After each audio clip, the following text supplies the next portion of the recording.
Hi, Lloyd. Been away, but now I'm back. Good evening, Mr. Torrance. It's good to see you. It's good to be back, Lloyd. What'll it be, sir? Hair of the Dog That Bit Me, a Shining retrospective series podcast hosted by Stuart, Jakob, and Arnie. Part of their Stephen King retrospective series. That'll do her.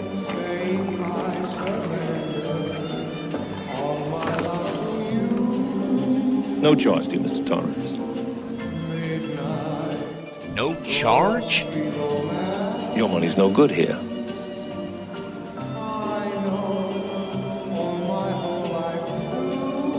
Orders from the house.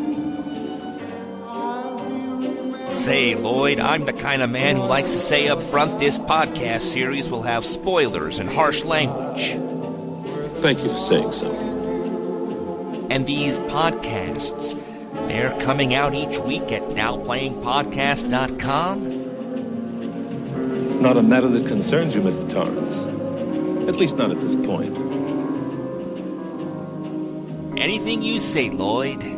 Anything you say. What say we take a listen now?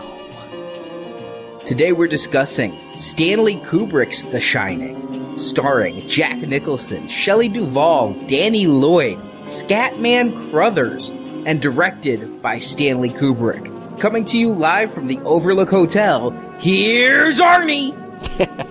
Stuart in L.A. And this is Jakob, the little host that lives in your mouth. I'm gonna go brush my teeth now. Except when he goes down to your stomach to hide, right? Yes. What's going on there? Who is this Tony? There's a lot of mysteries here, and I'm sure we're gonna delve into many of them. Tony being just one of 1,000. Is Tony wearing a dog outfit? That's the only thing I need to know. I think we have found the origin of the furry fanaticism. We'll get there. So we are back continuing our Stephen King retrospective series with The Shining. His third full-length novel came out back in 1977 and adapted to film in 1980. I read this book way back when. I saw this movie before I read the book, though. I did reread the book. My review is up over at Books and Nachos. And I think it's really timely we're getting to The Shining. In fact, we had to work hard to get The Shining in this calendar year because King wrote a sequel this year, Dr. Sleep, that I'm going to be reviewing next week on Books and Nachos. Yeah, blah, blah, blah. Stephen King, third novel, maybe his best. Yeah, I read it too. And yeah, I liked it. But the big deal for me here, the way that I think of Shining, is always through the filter of this movie we're talking about tonight. The Shining is primarily, to me, a film by Stanley Kubrick that, has source roots in a Stephen King novel. We'll talk about it. Now, this is our first time reviewing anything Kubrick for Now Playing, and I think that we need to throw it out there. I have a bad feeling about this, that I am on a show being co-hosted by two, what would you call yourselves? Kubrickians? What is the religion where you bow down before Kubrick and to say something bad is like throwing a stone at Christ? I don't know. I don't go to that church. I am a Kubrick fan. I will not deny that. I think many of his works are masterful. 2001 is probably my favorite movie ever. But you know what? The guy's got some flaws. I've watched all his films. I've never gone back to Eyes Wide Shut or even Full Metal Jacket. I think is kind of overrated. I think he does make mistakes. People try to say he spent so much time setting up every shot and was so careful. They make up excuses when he has continuity errors in his films. No, they're continuity errors. I don't worship him, but I do think he is a master director and filmmaker. Yeah, I agree. I don't think that you have to think everything that he does is genius to be in complete awe with what he's done for cinema in general. I think that for me, the run from Paths of Glory to Clockwork Orange, I can't think of anybody working in film, producer, actor, whoever, who had a string of such successful movies as what Kubrick did in that span of time. I just think that those are tremendous films. Shining actually comes after that fact. I don't consider it one of his greatest works, but it's definitely one of his works. It definitely has all of the facets that we think of when we think of a Kubrick film. I think there's a very distinctive quality, and you can see it in every frame of this film. And I'm just going to come out, and we always have different points of view on Now Playing. I'm a Kubrick skeptic. I just think he's overrated. That I like some of his films. I dislike some of the films that I have seen film students get on their knees and open their mouths for. So I am coming into this not as a Kubrick fan.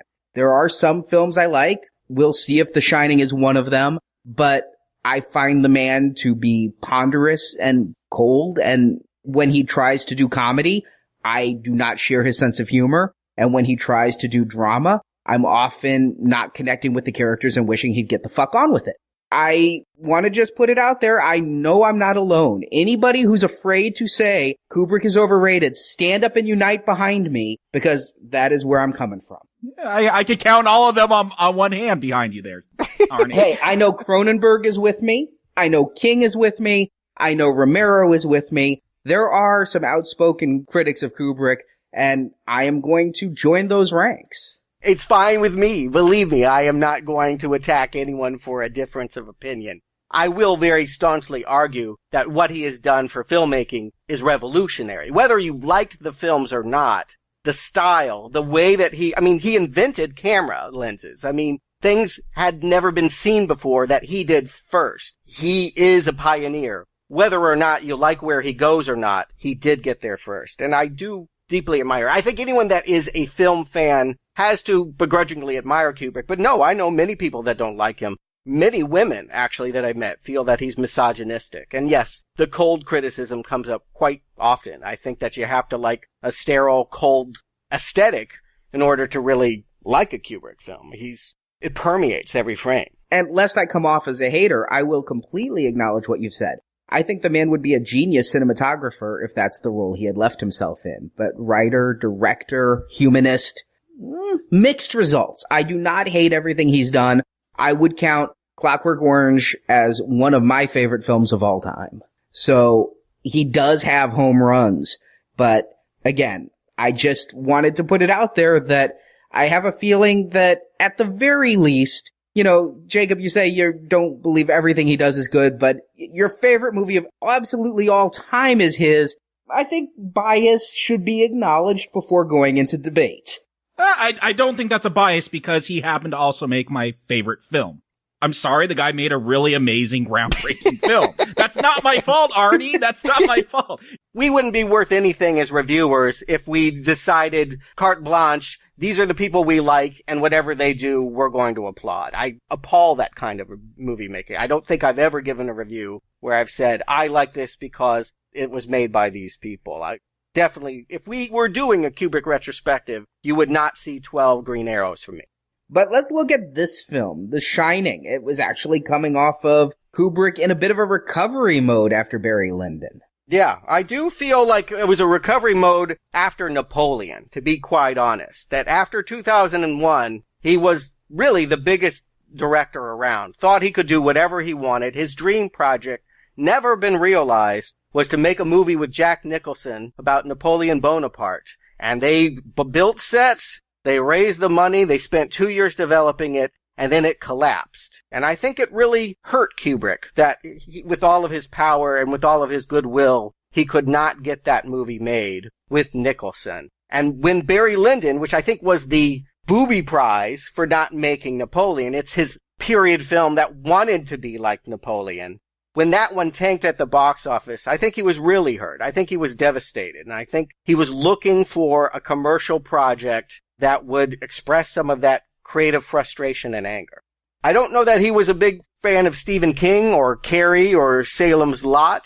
The novel was purchased by Warner Brothers. They had shopped other horror movie projects by Kubrick. He was offered The Exorcist and considered it for a little bit, but ultimately said no. I think that he had wanted to make a horror movie, but I think it's just kind of random that it happens to fall into the Stephen King retrospective. Well, what I've read is that after Barry Lyndon, he really started to feel overshadowed. He passed on The Exorcist, but felt that Friedkin was excelling in areas where he was not. And so he became obsessed. Kubrick obsessed? No, I know, you think I jest. But obsessed with doing a horror film. And he just started reading everything he could get his hands on with horror. And one of them was The Shining. which King had done, and Kubrick's quote about it was, "The novel is by no means serious literary work, but the plot is, for the most part, extremely well worked out, and for a film, that's really all that matters," which I think may be the first shot fired across Stephen King's bow. Yeah, Kubrick probably did start it. I'll be honest with you. I don't think he was, let me say, enamored or overly in awe with the fact that he was working with a guy who had had 2 pop culture hits with Salem's Lot and Carrie. It should be pointed out, all of Kubrick's movies are based on novels, and most of them are not considered classic literature. This was sort of his thing, was that he would take a novel that was maybe admired, but largely maybe ignored, and use the fertile ground of what he saw good in it to make it his own thing. I think that what we will find out about Kubrick is that he is not someone that is an originator. His idea of creativity comes from postmodern. He takes what's around him and he assembles it into something new. And I think this is where we get a lot of the different opinions, is adaptations. I mean, this whole King series is about adaptations. You know, we played with that with DC and Marvel, but those characters have always been changing over the years. These are, you know, static books, static stories. And what is an adaptation to a film? Well, everyone likes to say the book is always better than the movie, but I feel like with an adaptation, that's what it is. You're going to take something from the book, but you're going to adapt it to moving pictures and sound. And he sees something there, but he wants to adapt it. He doesn't want to just translate it straight and almost just photograph pages from the book. Right. I'm not a big fan of fundamentalist filmmaking, which is to say that the written word is king, and whatever you do, it has to be in service of what was done in the source material. I think that can be really a dead end. I do not mind when they change an ending or throw away characters or get rid of subplots or add something new when it tells an interesting story. I mean, obviously, there are many cases where you see someone's artistic ideas clashing with the source material. It leads to bad filmmaking. But I think ultimately, it's almost a necessity. Books are books, movies are movies. If you're adapting a book, you're going to have to change stuff. Yeah, I agree completely. I think in the number of adaptations we've done, we've all thought the movie needs to be judged as the movie. And no matter what, if you read the book first, you're going to be comparing it to the movie. But here, we're always looking at the movie as the film. But I think at the time, for the listeners who don't know, Stephen King, of course, wrote the book. When this came out, he was of muted opinion on it. He would just say that it has some good things, it has some bad things, and it nets a 0. And as the years went on, and I'm not talking 10, I'm talking maybe 1 or 2, by the time it was on VHS, he was pretty outspoken about how his book was not done justice by Kubrick's film, and King fans at the time were on record as walking out of the theater saying they did not make a movie up to King's book. So the opinion held by King himself and many of his readers in the 70s was Kubrick failed in this adaptation. And I think, like a lot of Kubrick films, this wasn't a big hit right away, or wasn't recognized for what it is today. I think most of his films took a few years to really catch on. Yeah, I think most audiences are stunned, confused, and yeah, if you had just come off of reading the book and wanting to see it on screen, disappointed. I can understand that disappointment. I did go back, I listened to The Shining on audio because I wanted to be familiar with the source material when we talked about it. And yes, this is not an adaptation of that novel. There are many things about the second half and the plot points and the whys that are just gone, excised from this. Not even replaced with new things, just removed. By the same token, to give a little bit of backstory, I can't say that King is entirely unbiased, and not just because it's his own book. In the 70s, he was an up-and-coming writer. He'd had 3 books published. He would mention in interviews how fun it was at first in 77 to be able to say at cocktail parties, my newest book is being made by Stanley Kubrick, and everybody goes, ooh, you're something. And then by the time you get to 1979, you're telling the same story. They're like, and it's coming out when? It did take a while. A whole year of filming and another whole year of editing. And then you could argue maybe it wasn't even done then. I mean, there is Tom Cruise talked on the set of Eyes Wide Shut that Kubrick was still cutting Shining in his spare time. I mean, the movie was never done on some level for him. And King, though, might have had a little bit of an ego. This is Arnie opining based upon fact, but when King found out Kubrick was doing it, King did take it upon himself to go, "Hey, Stanley, here, I wrote a draft for you of the screenplay."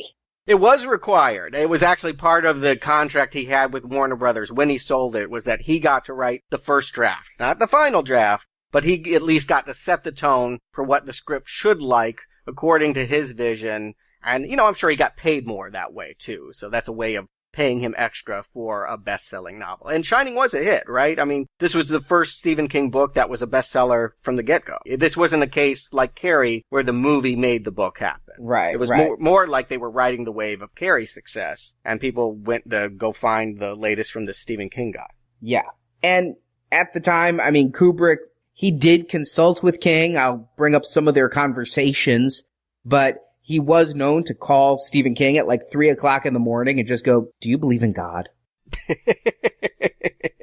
A well-known fact about Stanley Kubrick.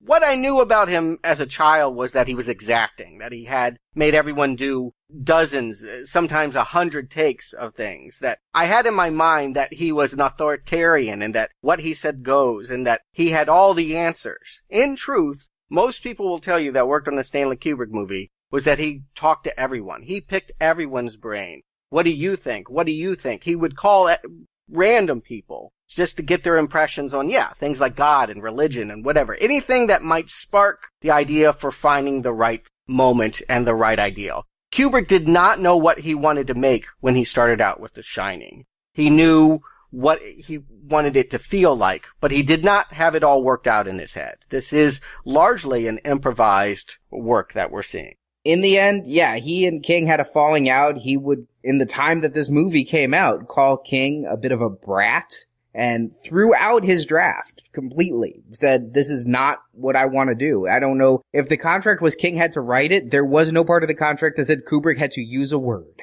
Kubrick had a writing partner. He usually did. Diane Johnson actually co-wrote and has co-writing credit with him. She said there was never any plan to ever use King's draft. It was not considered. It was not even looked at for ideas on how to write this. Kubrick had in his head, he very much knew where he wanted the horror to come from, and it was very different from where Stephen King saw the horror coming from.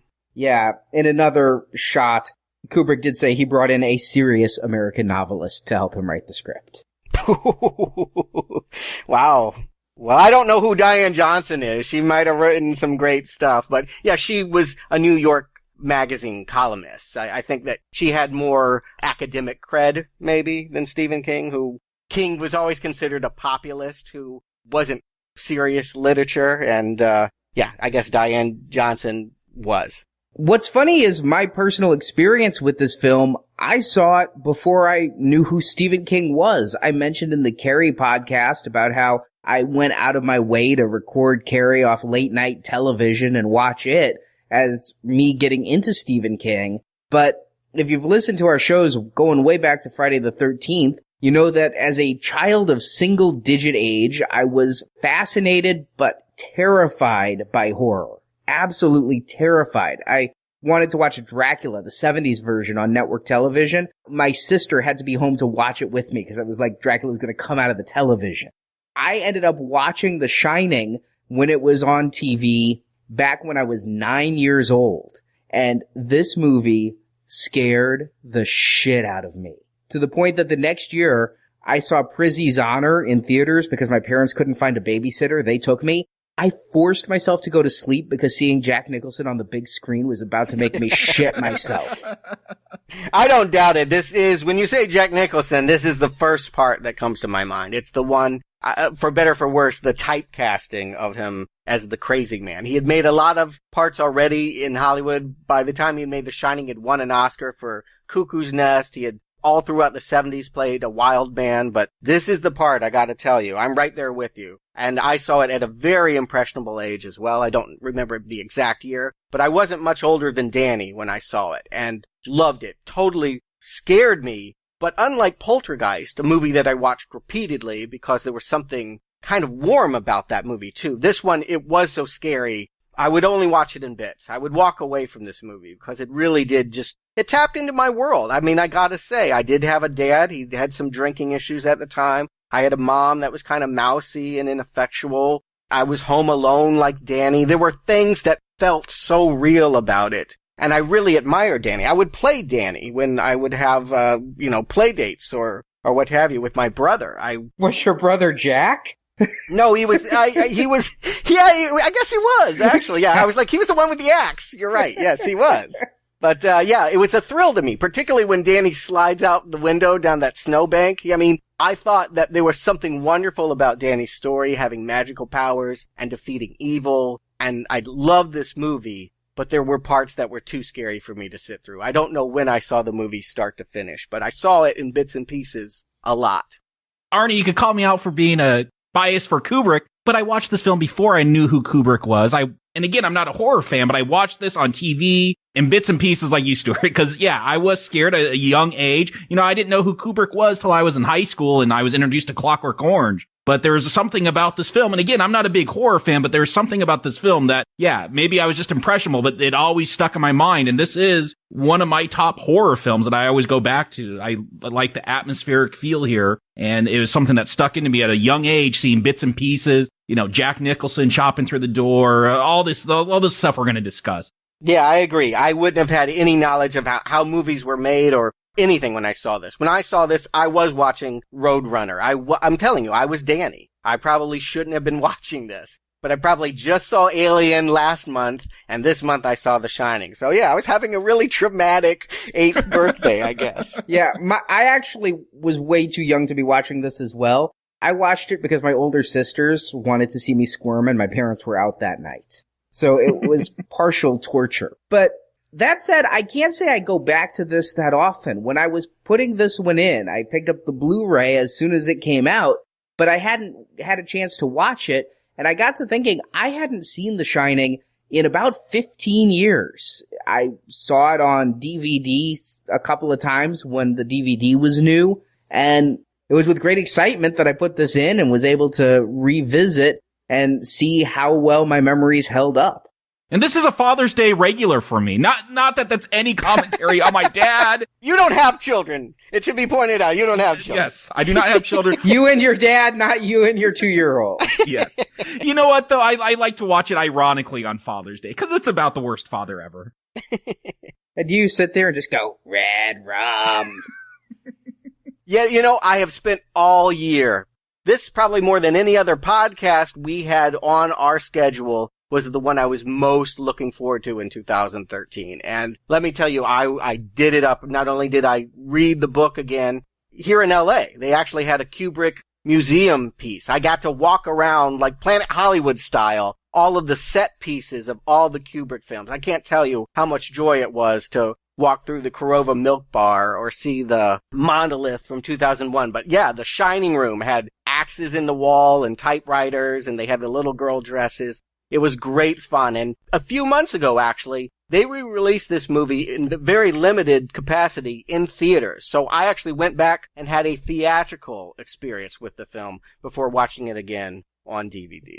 And that kind of brings me to what version of the film did you see? And often when I ask that, we talk about different cuts, but one of the big things about this movie is a technical one, and that's aspect ratio. And one of the things I'd always understood is that Kubrick shot this in a 4:3 TV aspect ratio. So when you'd see it on VHS or on DVD, the DVD was not letterboxed. It was in the ratio that the film was shot. But I was a little shocked and had to do some research. I thought I got ripped off because I put in the Blu-ray and it was 16:9, or technically I think 1.77. I was right there with you, Arnie. I was flipping around, checking my different wide modes, zoom, trying to get that right ratio. And then I just realized, no, it's not in that TV format. You need to be careful. I don't know. I didn't see it in Blu-ray format, but they are, in some cases, old movies. They are going back. They know that people spend a lot of money on their high-def TV. They're cutting them in the shape of rectangles, and you're not getting its proper true square. Yes, The Shining is a square. That was clear to me when I went and saw it projected. This movie it's a little bit bigger than television. The television ratio is 133-1. This is 166-1. But yeah, far smaller than almost any other movie you would see. It is not a rectangle. It is a square. And the reason for this being, what the DP spoke to, and as a voice of Kubrick, of course, was that it would enhance the claustrophobia. Kubrick never wanted you to get away from the people's faces. He didn't want you to feel like there was anything other than Jack Nicholson up in your grill. And so I think it works. We're going to talk about the whole filming style of this movie. I think it's its best asset. But the reason you have a square and not a rectangle is because he didn't want you to escape the characters and their stares. That's not entirely true. That is the common lore. If you talk to the people he edited the film with, when the DP was talking on the commentary about having him in your face, he was talking about specifically centered and the way that they did depth of field. But Kubrick just did not want other people editing his film. When he shot this with the full intent of matting it. When it was first aired in theaters, it was aired in widescreen the way Kubrick wanted it. But knowing it would go to TV, he didn't want them to crop his stuff, so he cropped his own. He basically reverse letterboxed his own film, but shot wide enough so that you would not have half faces on the screen. Huh. So is the Blu-ray cut, is that his official widescreen version, his vision? The Blu-ray cut is recreating the theatrical experience of The Shining from 1980. But one thing that I read online, and I cannot find corroboration, is that it was in his will that the DVD not be letterboxed. I don't know if that will was so poorly written that when they got to Blu-ray, they're like, it's not a DVD. It's not. It's technically true. But everything I've understood is that the way this was filmed was with intended matting, and there are actually certain flaws like shadows of helicopters and things more visible that Kubrick wouldn't want you to see in the square version. So he shot it as square, and then he, in his exacting way, matted it to a rectangle. So I dare say they're both different versions of his vision, but for the theatrical experience, he always knew it would be a rectangle. Yeah, well then I wonder what I saw. It didn't feel like a CinemaScope movie. Let me put it that way. If indeed it is a wider aspect ratio than the TV version, it doesn't feel by much. I would say the effect was very similar for me in theaters as it was in the home viewing format. And with a lot of these revivals, I've noticed theaters sometimes don't actually have prints of the film. They grab DVDs or whatever media's around and hook it to a projector and put it on a screen and call it a theatrical showing. So, for all you know, you might have seen the DVD. They told me it was a print, and it had grain, but yeah, who knows? I wasn't in the projection room. All I can tell you is that I had the experience both with an audience in a theater and alone at home with all the lights off late at night. And I also actually watched it in both. I watched it on the Blu-ray, but I still have my DVD in the 4:3, and so I watched it once with the commentary in 4:3 just so I could see the picture. Well, I think we need to get to it. Arnie, give me the plot. The Overlook Hotel has a storied history. Built in the first decade of the 20th century on an Indian burial ground, the hotel has housed 4 presidents, numerous celebrities, and also been party to plenty of nefarious deeds. Such as in 1970 when the winter caretaker Charles Grady went insane and killed his wife and 2 daughters with an axe. But none of that concerns Jack Torrance, played by Jack Nicholson. Jack tired of his normal day life as a teacher, so he quit his job to take a winter gig as caretaker of the Overlook Hotel. For 6 months, Jack, his wife Wendy, played by Shelley Duvall, and his son Danny will live in the isolated hotel doing minor repairs as needed, and Jack can write his great American novel. The hotel's history won't stop him, nor will his son's seizure. Danny sometimes speaks to Tony, the boy who lives in his mouth and talks with a strange voice. When Tony found out about their winter vacation, Danny saw unspeakable horrors that made him seize up, but his doctor could find nothing medically wrong, so the 3 set off for the Overlook. Upon arrival, Danny meets the head cook Dick Halloran, played by Scatman Crothers, who realizes Danny has psychic power, a power Dick shares and calls The Shining. In a private moment, Dick explains to Danny that this power will make him more susceptible to the hotel's energies and gives him a warning to stay out of room 237. Dick then goes off to winter in Florida, leaving the Torrance family alone. But almost immediately, Danny starts to see strange things, such as 2 creepy blonde girls in the hallway where he's riding his big wheel. Jack starts to act strangely as well, his temper exceedingly short. Soon the snow comes and cuts the Torrance family off from the rest of civilization, taking down their phone lines. But the strange events in the hotel are happening more readily, and finally Danny's curiosity pulls him into room 237, where Danny is attacked and emerges with bruises around his neck.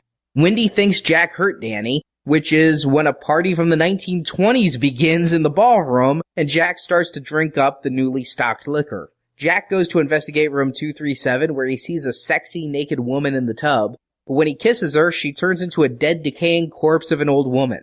Delbert Grady soon appears at the party and tells Jack that his wife and son need to be corrected. Jack sabotages the CB radio and the snowcat to prevent any outside communication, and Danny, frightened, calls out psychically to Dick. Wendy confronts her husband with a baseball bat, knocking him in the head and locking him in the pantry, but Delbert unlocks the door and Jack gets an axe to correct Wendy and Danny. Dick shows up to get Jack's axe in the chest, and then Jack chases after Danny into the hotel's hedge maze. Danny outsmarts his father by backtracking, literally, and Danny and Wendy escape in Dick's snowcat while Jack dies of exposure lost in the maze. And then we see a photo from the Overlook taken in the 1920s showing Jack in front of a group of partiers as credits roll. So a lot to talk about in this, and there's a lot of theories about this movie. I actually thought this would be one of the most simple plot summaries I ever wrote until I realized I can't make assumptions about anything. I can't make assumptions about ghosts versus hallucinations. I can't make assumptions about psychic powers versus schizophrenia.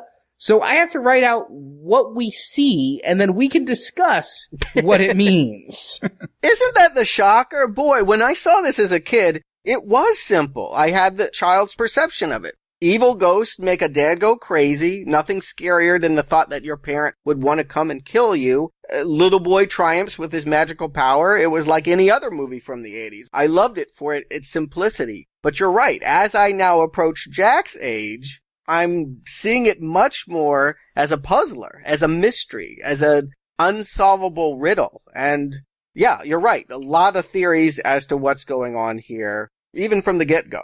Yeah, I will put out there, I saw that film, Room 237, where the mysteries are Kubrick faked the Apollo moon landing, or Yes. the entire movie is about the Holocaust. I think some of those people are a little bit certifiable, especially the one who believes every time somebody stands next to a rectangle, it's supposed to be a big penis. Arnie, those are your people that are the Church of Kubrick there. They are making every excuse, every leap and bound for him. Those are your biased people. Yeah, I love that movie, but yeah, not because it illuminates The Shining in ways I'd never thought of. And many times I found their theories infuriating. But what's true about them and me, and I think anyone that goes back to Kubrick's work, is that we all want to dive back into the subconscious. This is an incomplete picture here. We are trying to remember what we saw and put together something that makes sense to us. That we come up with 100 different theories, and to someone, yeah, it's a penis, and to another person, it's the Native American Holocaust. I get it. I think I don't travel well with all theorists here, but we've all come to do the same thing. And I can respect the fact that everyone's going to see this movie in a different way. It's part of its charm, really. Yeah, everyone will see it a different way. I'm curious how the three of us see it. I still think those people are nuts and wear tinfoil under their hats. I saw penises everywhere in this film. Yeah, but that's a Tuesday for you. Yeah.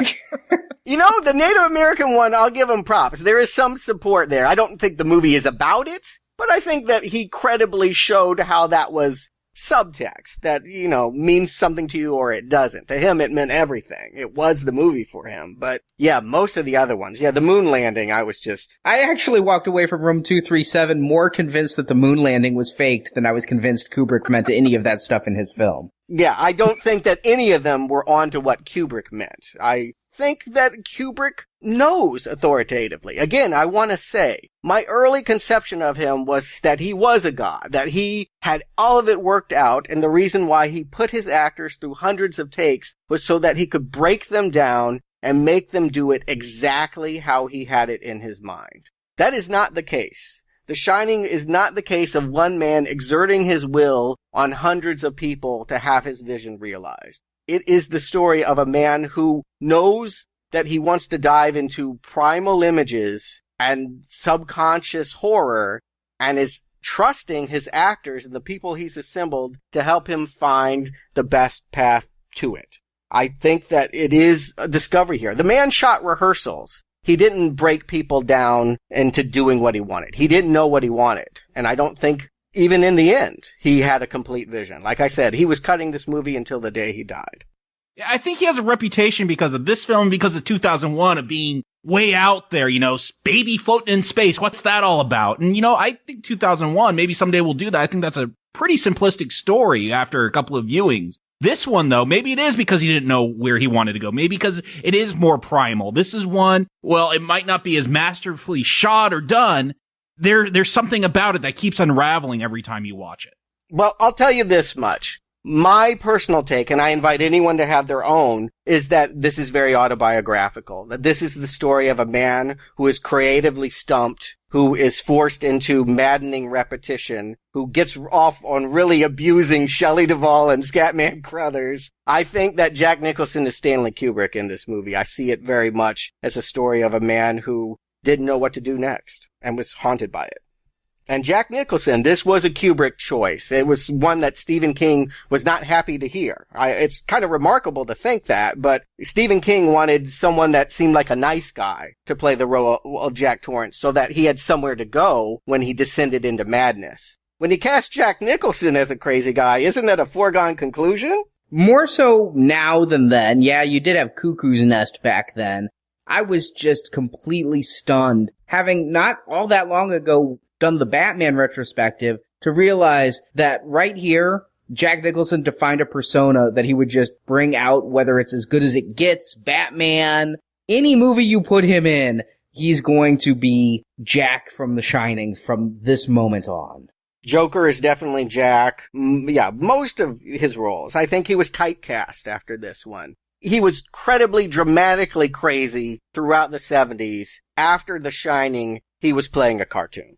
And you know what? I will, I guess, give some credit to Stephen King here. If the setup is that we're supposed to trust this father when we see him in this interview, and we're supposed to think he's a nice guy, and we're going to be horrified as he makes this change throughout the movie, I think that would make a better story. I never buy it. Jack always comes off crazy in this film from the first time he sits down in that interview as the movie opens. It's the eyebrows, right? I mean, those frickin' arched eyebrows. I don't know if those are by birth or he shaves them that way, but those eyebrows and the fact that he just sits there with that crazy grin, hears about axe murderers, big smile. Yeah. It's what he's looking for. I mean, he's like, this is what he hopes to see. Later, he'll just say that almost everything here feels like deja vu. Like this is his dream. This is what he's come to happen. Maybe it could be said from the get-go, he's been harboring resentment. I don't know if it's homicidal, but real anger towards Danny and his wife from the get-go. And that this hotel frees him of, having to be stuck with them. Yeah, but it seems like he's looking for that freedom. Again, that's very different when you have a psycho right off the bat looking to kill his family versus he slowly unravels and goes mad here. And maybe that was a desire he had, but is totally unconscious and it slowly came up for whatever reason as he's sitting in this hotel. I do think that would make a better story, a better character arc versus this guy that's just, when he starts engaging and talks about the Donner Party and cannibalism with his, 5-year-old son, this dude is obviously off his rocker. Yeah, I get from this film that he almost took the job as an excuse to kill his wife and son. I do think it plays that way, yeah. That's what I got from his performance. And yeah, like you said, he had to do 100 takes, and the takes would range from maniacal to calm. Kubrick chose these takes, so it's not necessarily Nicholson's character choices so much as Kubrick's out of the 100 times he made Nicholson say it, choosing this. But if you look at King's work, and I'm not going to spend too much time on it, you can hear all about it at Books and Nachos, but there, Jack lost his job as a teacher because he was not just a reforming alcoholic, he was a rageaholic. He beat his son when he was drunk, and he beat a student when he was sober and lost all of his jobs. See, this was his last chance. A former drinking buddy at his school was a shareholder of the Overlook, got him this gig, and if this didn't work out, he would be working at a fast food place or a car wash trying to support a wife and kid. And so this was his attempt to go there. And yes, he wanted to write in the book a play and try to get back on track so that he could get back in good with academia. Here, I don't know why Jack took the job. He's like, I'm tired of teaching. I'm gonna just come up here and write. It's like the great vacation, like a second honeymoon, to just lock yourself away from civilization by choice. Not only that, but the guy is like, it's not very physically demanding. I'll say Shelley Duvall is the one doing all the work. I never see Jack Nicholson once lift a finger to do anything about caretaking. He doesn't do any repairs. He doesn't go down to the boiler room. He doesn't do anything except, yes, quote unquote, work on this great American novel, which we're never privy to even what it might be about. We don't get the sense beyond the Overlook to know what might interest him or what it might be. Again, it feels kind of like Kubrick. He didn't know what he was going to have here. He knew he wasn't going to follow the Stephen King story, but he is approaching this with the idea of he knows where he wants it to end up with this predestined kind of horror. I'm not convinced that Jack Nicholson really does know what he wants to write about when he's signing up for 5 months of isolation. He actually tells Wendy at one point he doesn't even have an idea. When he's trying to write, he is suffering from complete writer's block. He has no idea what he's going to write, but he figures it'll come. Right. And when Wendy gives him words of encouragement, he looks like he wants to kill her very early in the movie.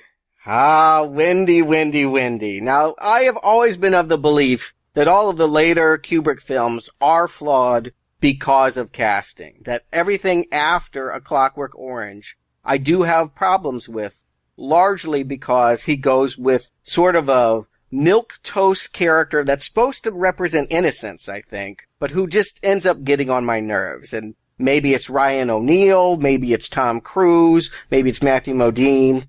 Shelley Duvall. Does anyone not want to see her get an axe in the head? He's large! When do we get to do the Popeye retrospective? I got things to say.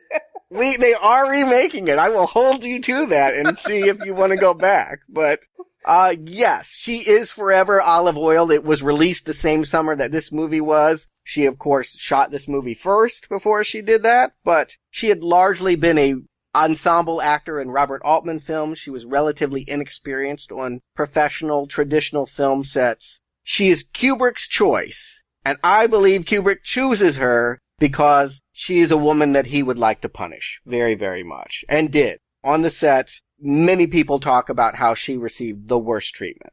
It's her meekness. I think it's what's so strange about horror movies. Typically, I think of the virginal woman as being the hero, right? She's the one that's going to live to the end. She's the one we're rooting for when everyone else does bad and gets an axe. But here, I actually believe her wholesomeness makes her the most contemptible. I don't know if I'll call her contemptible, but I get mixed messages in this film. Late into the film, when Grady is reprimanding Jack for letting this woman, she's more powerful than you. I wish I could believe that. I wish that it was anything more than sheer luck that Shelley Duvall, Wendy, was getting the upper hand in here. And I think that, again, I wish there was a better character arc with Jack. I think that would make a better film if this woman, if I actually believed that she was a threat to her husband, that she could step up and knock him out with a baseball bat. We'll talk about that a little bit more, about whether or not she is dangerous. But when I watched this movie before, I take her characterization as being authentic for a 70s wife. My parents are older than most of the parents in my generation. I had a stay-at-home housewife who cowed to a authoritative paternal figure in our house, and when he would rage, she would be defensive, but she would also be meek and deferential. It is, I think, in some ways a realistic scenario of the I'll stand by my man kind of wife that I think pretty much ended in the 70s. When the divorce rate hit 50% and abuse came to the fore, everybody just started leaving their husbands. But back then, I would take this portrayal. And I'm gonna just say I don't think she's toxic. Do I like her character? No.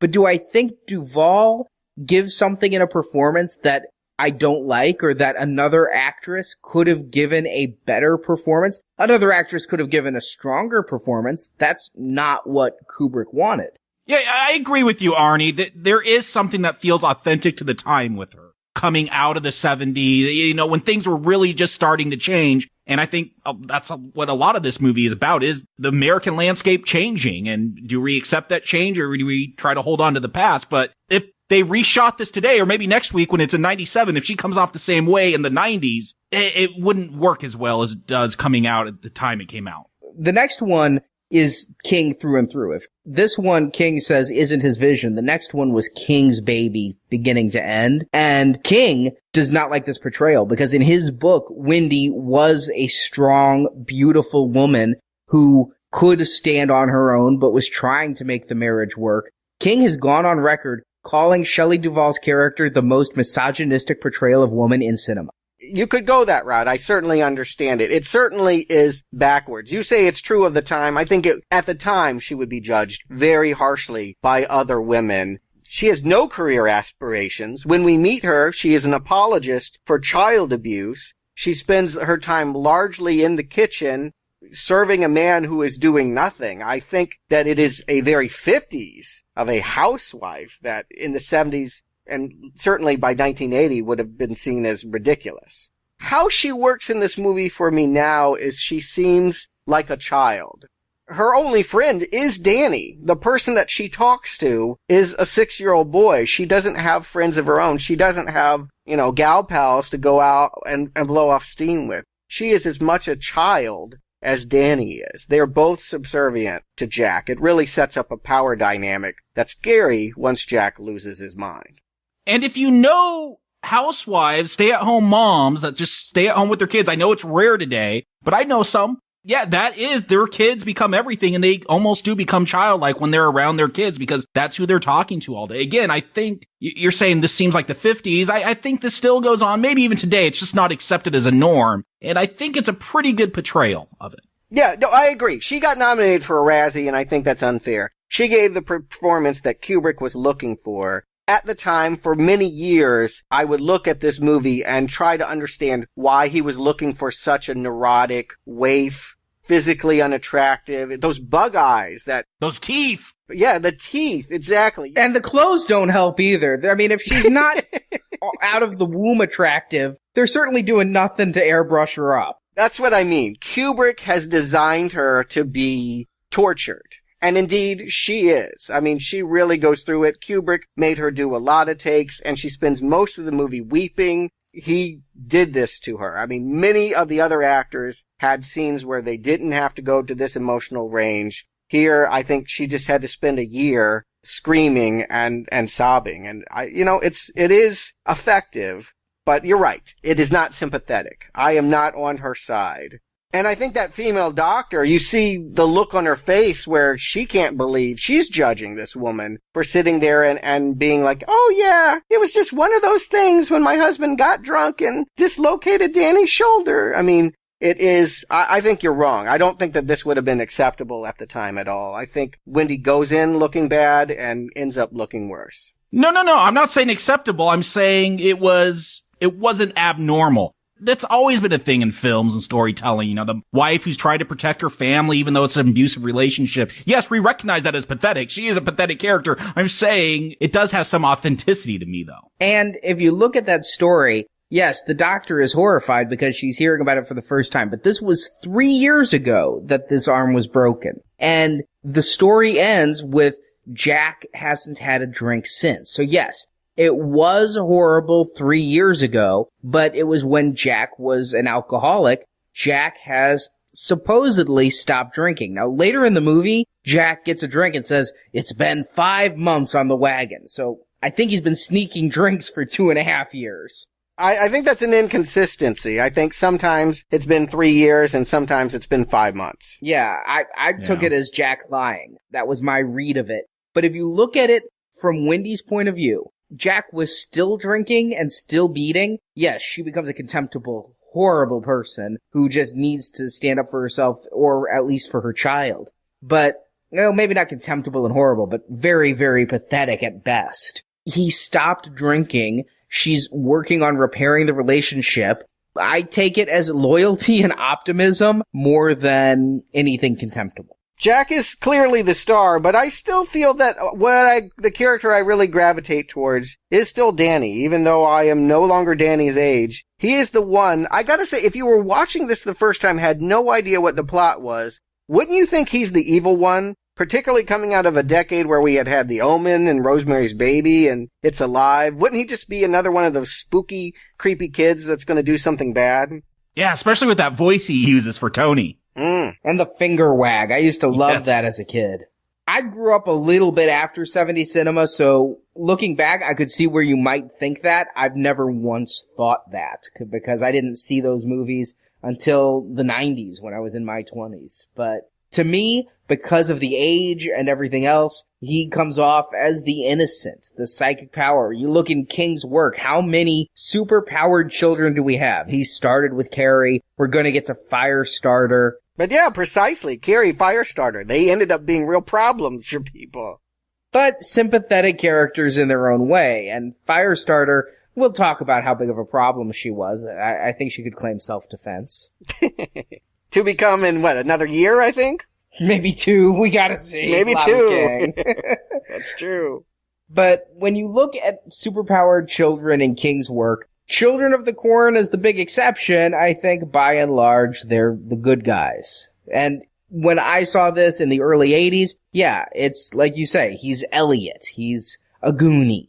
It's the difference in when you saw it. Yeah, coming out of the 70s, he looks like Damien. By 1985 on after, yeah, he is the star of a Spielberg movie. But we really don't understand what's going on with him. This whole idea of Tony, we know that it's more than just an imaginary friend because it shows him things. And we get a sense of what is at the hotel waiting for them. We get those quick flash shots of the elevator of blood and the twins and all of that's coming. Even before they get to the Overlook, we know that what's waiting for them. That blood elevator is an astonishing visual. It is just amazing how well it holds up even today. I see that, and that is just a great image. It's one that they're going to lean back on. They know that footage is good. They're going to play it 3 or 4 times, but I watched the trailer on the Blu-ray, and that's all the trailer was that blood elevator. That's all it needs to be. You see that? I'm in the theater. I agree. How would you not see that movie after that trailer? It's one of the best trailers I've ever seen, and it shows you nothing of the movie other than that shot. Is it a miniature, or did they really flood a room? I thought it was a miniature based upon how everything moved, but everything I'm reading is they flooded a room twice. Wow. That was very expensive blood makeup. That wasn't colored water or Karo syrup. They bought the blood used mostly for close-ups of wounds in makeup by the gallon and just pumped it through and then cleaned it up and did it again. It was one of the few things done in only 2 takes in the movie. But Danny has images of the daughters and blood and everything that's to come. He's never told by Jack, right? I mean, we don't know for sure, but my presumption is Jack doesn't go home and go, Wendy, you won't believe it. This hotel had the last caretaker hacking up his family. They don't know what they're in for because Jack withholds, right? We don't know. I mean, we see him driving up there for that interview where we hear the whole story. And while he's at the interview is when Danny has his first vision. She talks to the doctor. I don't know if he comes back and tells her, if he withholds, because the next time we see the family unit together, he's already come home, they've packed, and they're on the way to the Overlook. And I don't know if he's lying when he says, she loves horror movies and ghost stories. She sure doesn't see any ghosts for most of the movie. My sense is that they're going into this blind, that he hasn't prepped them for any of it. Well, at least Wendy is. Danny has seen something. We don't know if he remembers it. He does say in Tony voice, I believe, that he knows his dad got the job. But yeah, Wendy, I know, is going in there totally blind. Danny, I never know how much he remembers or if he knows what any of it means. He doesn't even know about this power yet. He just knows he's got this voice and he sees things. It's not until he gets to the hotel that he really finds out what's going on. But I think that just because he's had the power for 3 years, he knows things. He knows that his dad got the job. and doesn't question if he's right or not. He knows that he has some kind of second sight, even if he doesn't know the name. But he's never had to encounter evil spirits over an Indian burial ground before. Right. If indeed he is. Because I think a big question we're going to have about how you see The Shining, that if you are staying in Kubrick's hotel or King's hotel, is whether there are real ghosts there or whether it is a Donner Party situation where neurotic people turn on each other because that's what happens when they get snowed in for a month. But we're all in agreement. There has to be a supernatural element here. He has to be psychic because the dad never put those thoughts into his head. He would have no way of knowing about the hacked up girls other than through Tony. Yeah, he saw all that stuff while his dad was still doing the interview. And I did question this because I have looked and examined this movie from those ways. Is there a psychic power in this movie? In the book, clearly there is. He uses it to glean thoughts from his parents. Here, Danny's psychic power is very strangely used and does come mostly in visions, but the one thing that really tipped me off is that he does contact Dick later in the movie psychically. So yes, Danny is supernatural. He has the ability to project thoughts and to see things that are happening. He knows his dad got the job. It's not just a lucky guess. Diane Johnson, the co-writer of the script, said that Kubrick and her really did try to make that as ambiguous as possible, but she admitted there were times in this, we'll point them out, where you have no other choice but to conclude it's supernatural.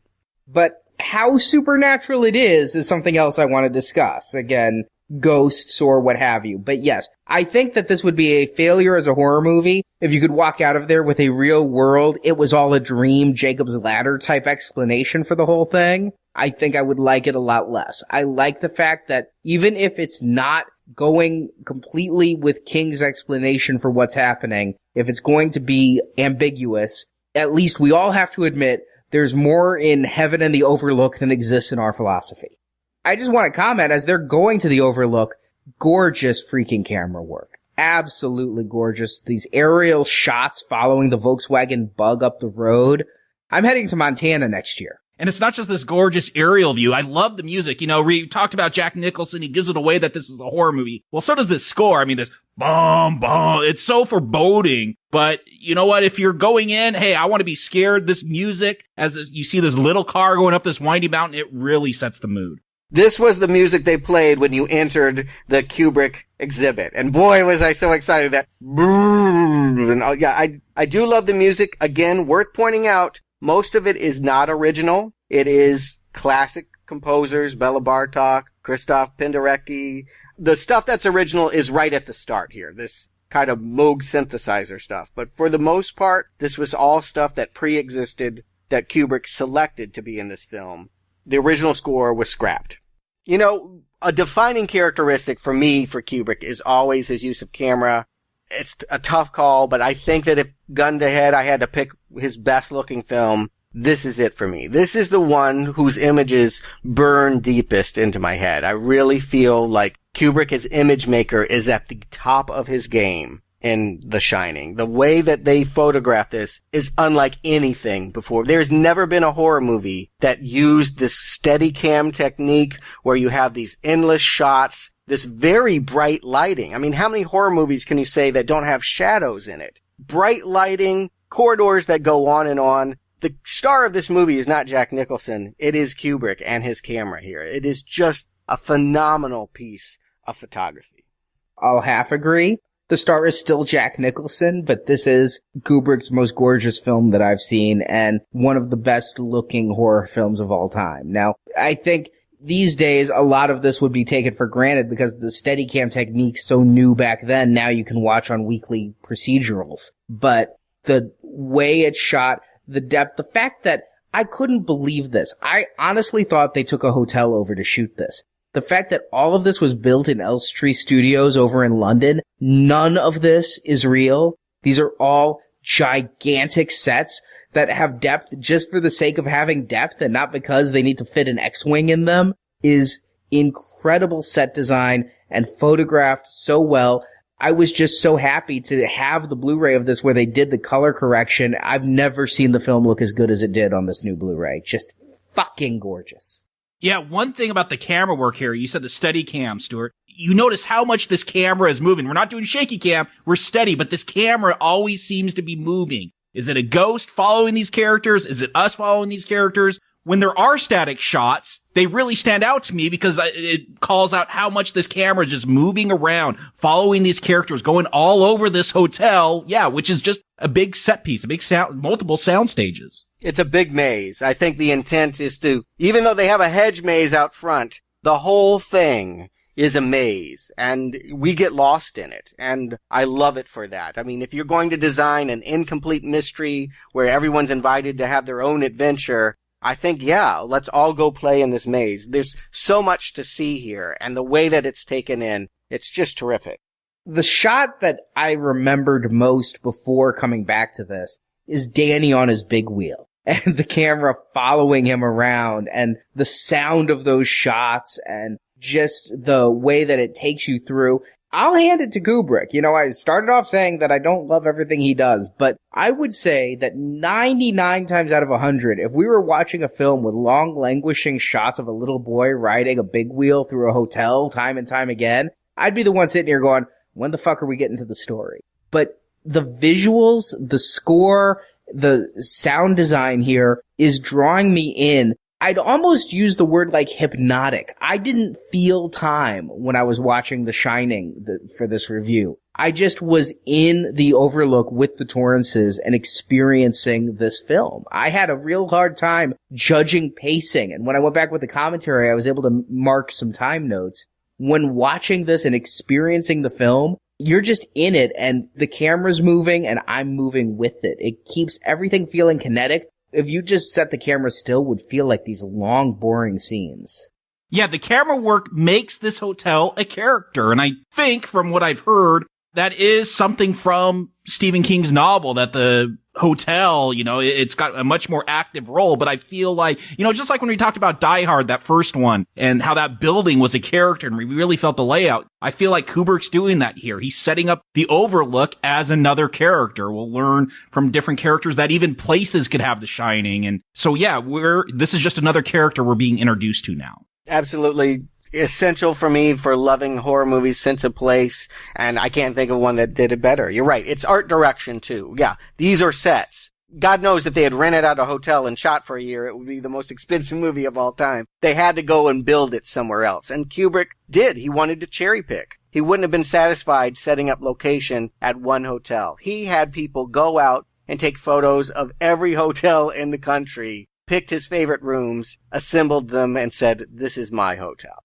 Yeah, I don't know if you've ever been to the Madonna Inn or heard of it in San Luis Obispo, but it's just this crazy hotel. Every room's different. I've stayed there a few times. It's real fun. I get that vibe when I'm watching this. You got the bright red bathrooms and the gold room and this green gorgeous bathroom later on. I mean, every room feels like it's from another place, but Arnie, you're right. It is hypnotizing. It draws you in and it gives it a sense of place and style and character.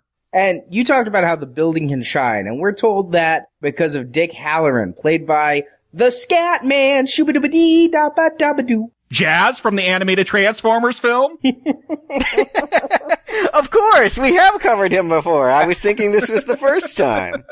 Now, I gotta say, this is one of those cliches I normally don't like so much. I mean, the magical Negro, as it has been defined, is just something, it's just unfortunate that we always have these black characters that are mystical and magical. Native Americans get this a lot, too, but that we have a minority character who exists primarily to inspire the white people to embrace the magic around them. It's not my favorite trope. I'll put it that way. But I'll give him this. Scatman is an instantly lovable presence. He's warm in a movie that is largely ice cold. I love that he is here, even though Kubrick doesn't really love that he's here. Yeah, I called out King in my Books and Nachos review for that same thing of the mystical black man. I'm torn on it because in the book, he is a stronger character with a far more active role. And it's not like he's the only mystical character in the book or in this movie. It just so happens that he's black. Kubrick actually had recast him as a white man, but then couldn't get the actor. And Scatman was one of the last people hired 3 weeks before they started shooting.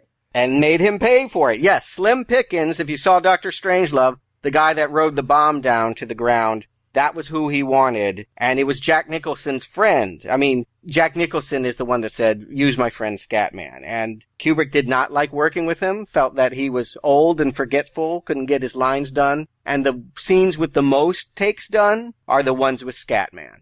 Yeah, he does bring the warmth to this film. Everyone is cold and distant. This is a character that's fun to watch and does bring some life to this film. It's, as in warmth. Not that this film is boring or anything, just he's an interesting character to me. I could watch a whole film with Scatman, a whole Shining spin-off with just him. Or just the Transformers. No. I listened to that review.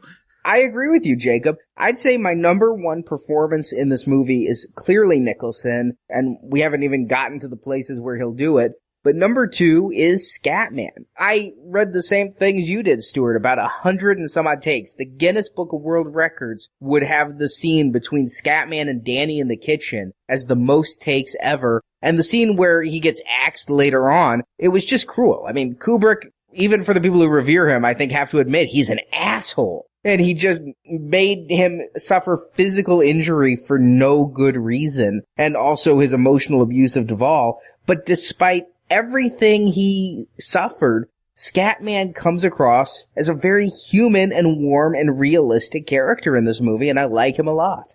The prevailing theory is why he did this to Scatman was he wanted him to quit. Slim Pickens wasn't available when they started shooting this, but this thing took a year to shoot. So by the time that they were getting to Scatman scenes, they did shoot in order and doing, 40, 50 takes of every shot and then doing other shots. I think that at some point Slim Pickens was available and Kubrick was counting on the fact that he could get Scatman to break down and quit. It's a testament that even though Scatman goes through hell here and is crying, if you've seen the behind-the-scenes footage made the documentary about the making of this movie, they asked him what he thought of it, and tears are rolling down his face spontaneously when he's thinking about the experience here. It was tough on him. I think just as tough as it was on Duvall, and we're grateful that he endured it and is in the finished film.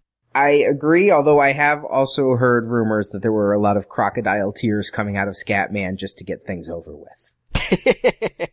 He might be a better actor than even we credit him. That tends to happen when you're on your 50th take.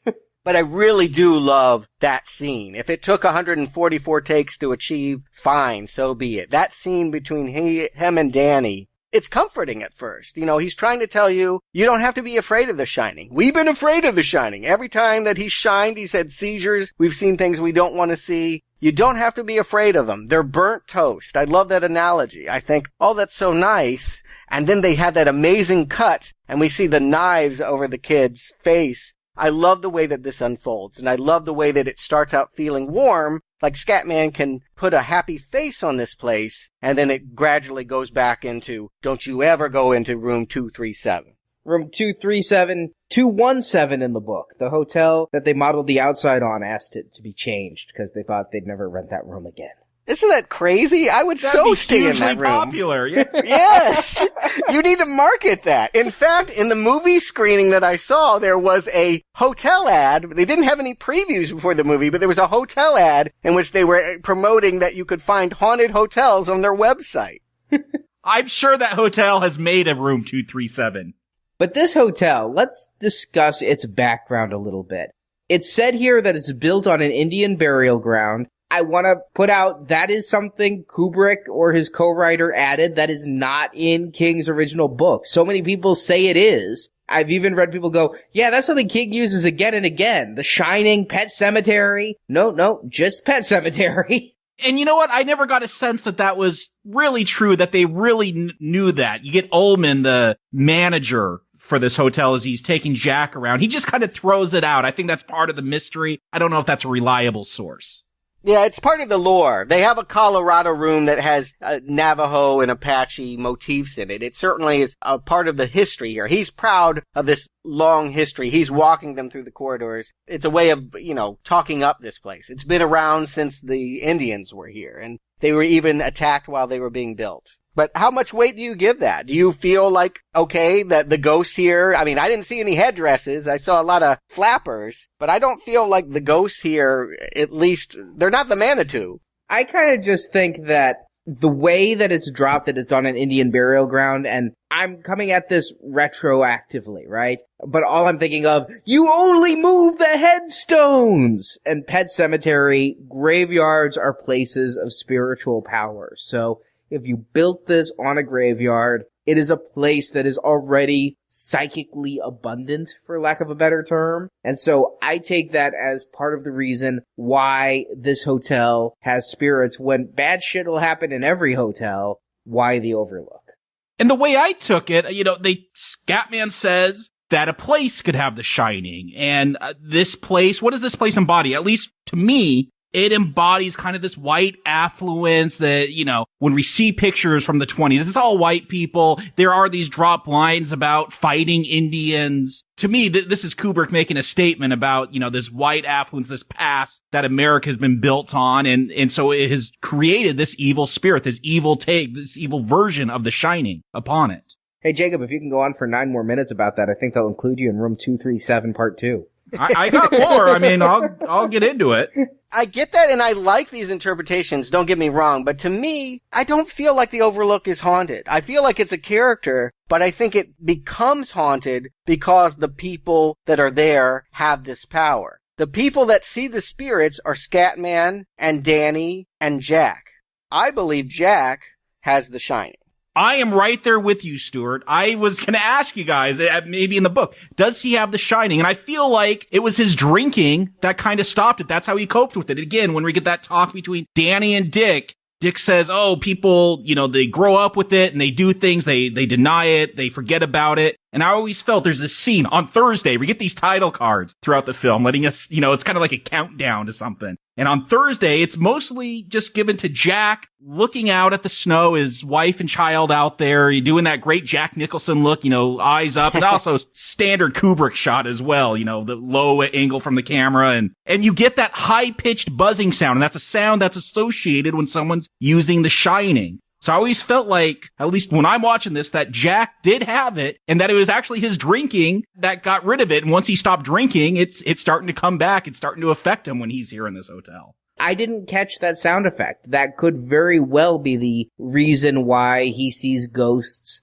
if indeed there are ghosts. And I'm gonna argue that this all could be in Jack's mind. 100% of this could be in Jack's mind, and because we all have said that Danny is psychic, Danny could see what Jack is seeing, getting it from his mind.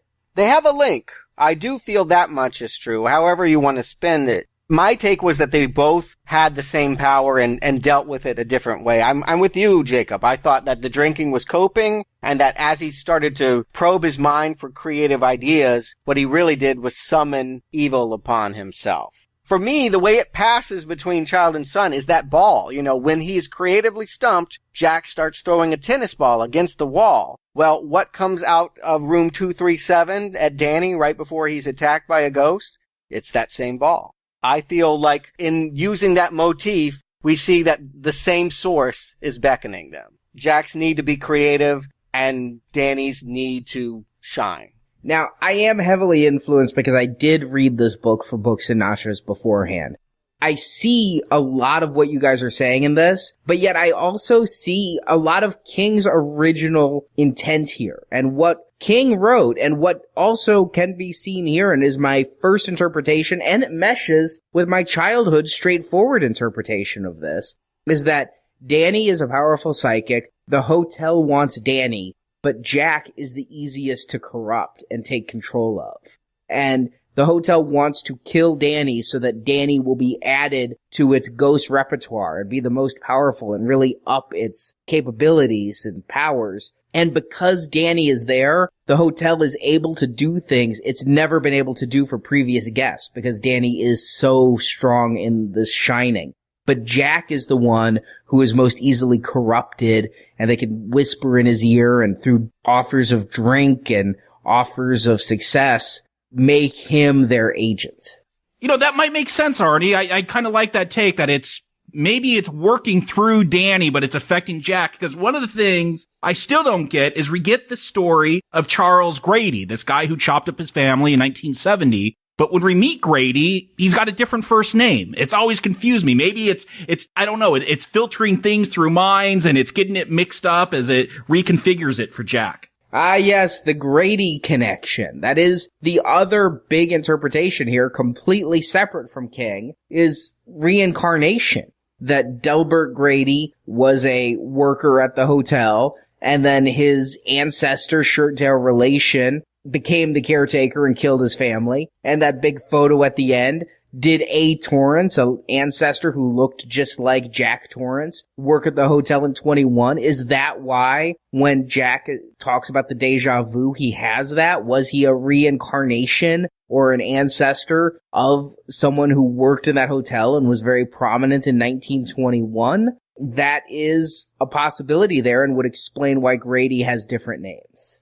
That could be a continuity error. I just want to put it out there. They shot for a year. Maybe the script continuity person got something messed up on there. I think there are a lot of things that are like that in this movie. Chairs that are in one shot that aren't, or bear rugs or something. Is it intentional? I think we'd like to attribute the idea that Kubrick, being the perfectionist that he is, would see these things as he cut the movie together. He allows them to be there because he wants them to play with your mind. But yes, is Delbert Grady Charles Grady, or are they two different people? Are they mirror images? Because there's a whole kind of mirrors twins thing going on here. Or is it Charles Delbert Grady? I mean, we find out in the book that Tony, it turns out Danny's full name is Daniel Anthony Torrance. Right, I agree. Stuart is not a reliable narrator. And again, I gotta say, never trust a Stuart in a movie. They're always a schmuck or a loser or something. It's just a curse with my name. But yeah, the guy that hires Jack Nicholson, he got a lot of things wrong. He called him Charles. Maybe it wasn't Charles. He said the guy had daughters that were 8 and 10. They're clearly twins. They're the same age.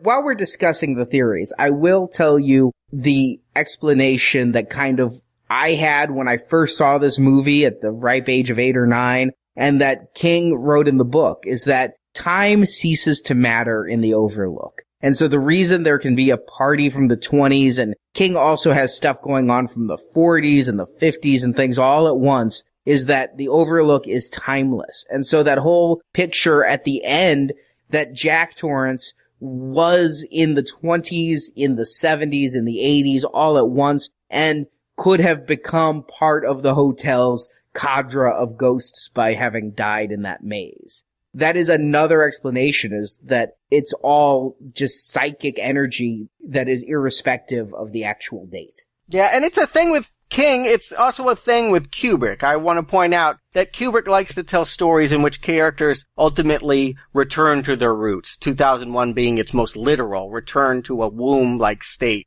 Kubrick was born in the 20s, and I do think he sees himself as being like Jack Nicholson. I do feel like Jack's journey is very much like his, trying to conjure the story and corral his actors into making a horror film.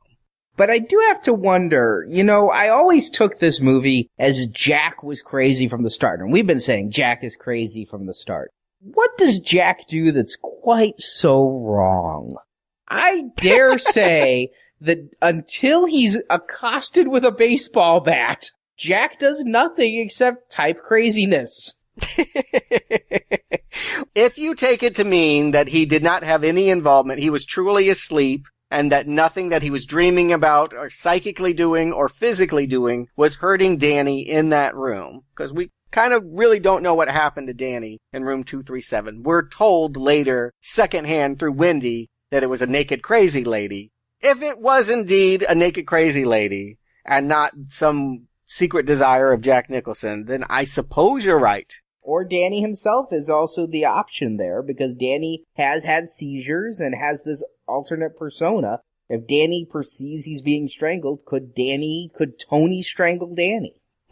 That's interesting. I had never considered that. But yeah, Tony has been scary to me. So yeah, maybe he is someone that would goad him to hurting himself. That's honestly, I'd never considered that, but it is probably worth considering the next time I watch. Yeah, one of the inconsistencies for me is Dick tells Danny that these are images. They can't do anything, but obviously something happened. Was it a seizure and he was thrashing around and hurt himself? Was it the actual ghost? I mean, we see them interacting with these ghosts or these psychic projections or images in their mind, whatever we want to call them, but we never see them have an actual effect on them except with Danny, but we don't see that either. He just walks out and has a scraped up neck and a torn sweater. Yeah, and is that Kubrick wanting to hold the scare of the naked gross lady, or is that more ambiguity? In the book, they were all pictures that couldn't hurt anyone until Danny showed up with his power, and then not only does a naked lady strangle him, but hedge animals come to life and start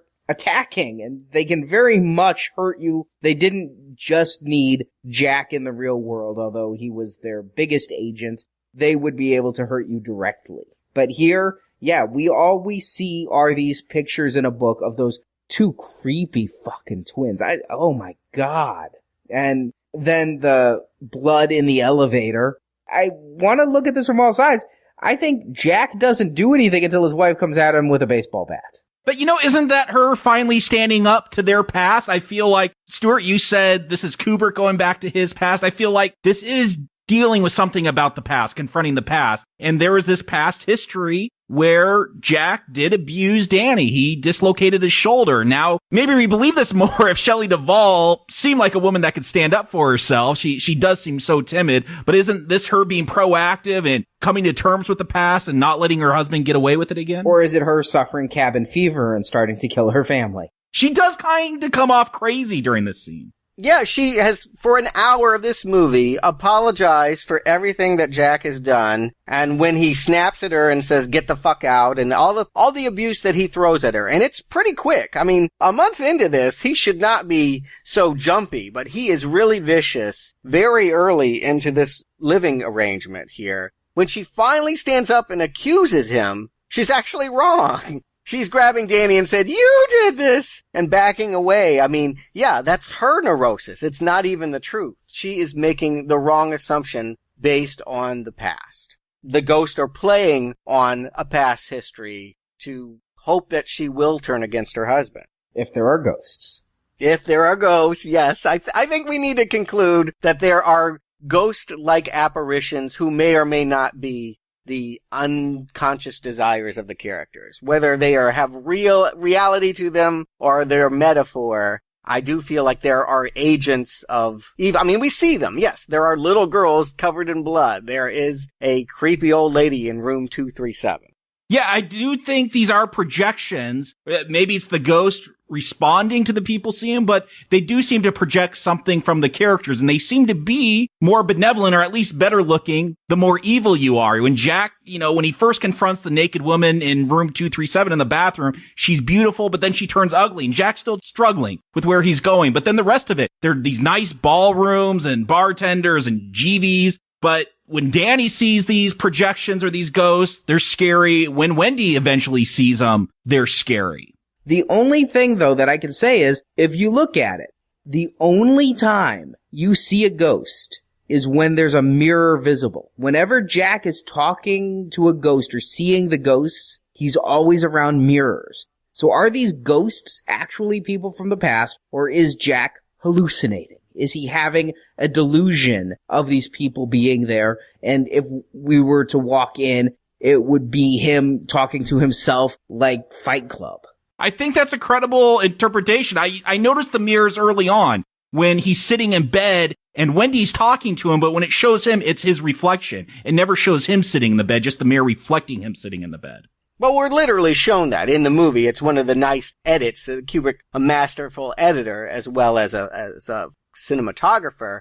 But the way that we are introduced to the bartender and he's having a drink, and then we step out of it when Wendy comes running in with the bat and says, oh, I was wrong. There's a crazy lady in room 237. I think that, yes, we see an example where that is exactly the case. The ghosts are something that only he can see. Again, my take on this is that's because he has the shining and he doesn't know it, and that he's summoning these things to him. My sense is there's a lot of ghosts in hotels. They could have gone to any hotel in the country and been snowed in and had a similar experience. These particular ghosts that they're seeing are coming to them because there's aspects of their personality that they're gravitating to. I mean, I think that that's why they don't meet a different kind of ghost here. The fact that they see a scary lady in a tub and hacked up twins and all of that is because these are in some ways mirror images of themselves.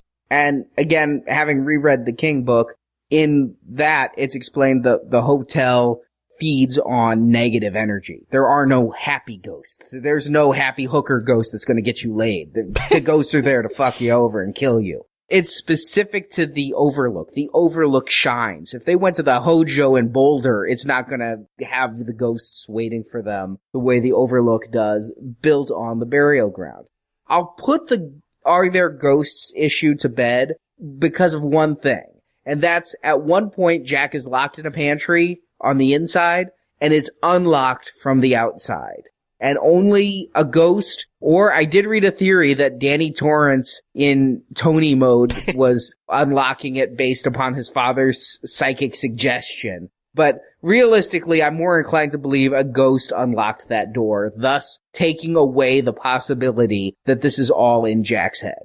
And that's right. Diane Johnson did admit to this. She's co-screenwriter, and she said this is where they just stopped in the writing process, and they realized, okay, there's ghosts. They wanted to have ambiguity, but that was the moment where they realized and recognized they needed to say there are ghosts here. But I don't think that takes away anything from what did these ghost projections, whatever, what do they mean? What are they symbolizing? Why is it that Jack has this old-timey take? Why does he go back to the 20s? Why does Wendy see an elevator full of blood and a furry giving a blowjob? What is with the furry? I need to talk about this furry because that is the single strangest image alright, it's in the book too, but wow. In this movie, is that not fucking creepy? I was so delighted to see that there was a source of this. It's a dog costume, and it's a little bit more detailed in the book, but there is a literary root to this very random incident. As a child, this was always one of the most alarming scenes because Winnie the Pooh had just come to life. I mean, that's what I thought. It was an evil Winnie the Pooh. I had no idea what a blowjob was when I saw this and would not have understood the suggestiveness of this. But yes, that suit has an ass that has a flap that is open, and he is leaning into a man. I don't know how he could pleasure him with the mask on. Clearly, the suggestion is that these are two guys getting it on.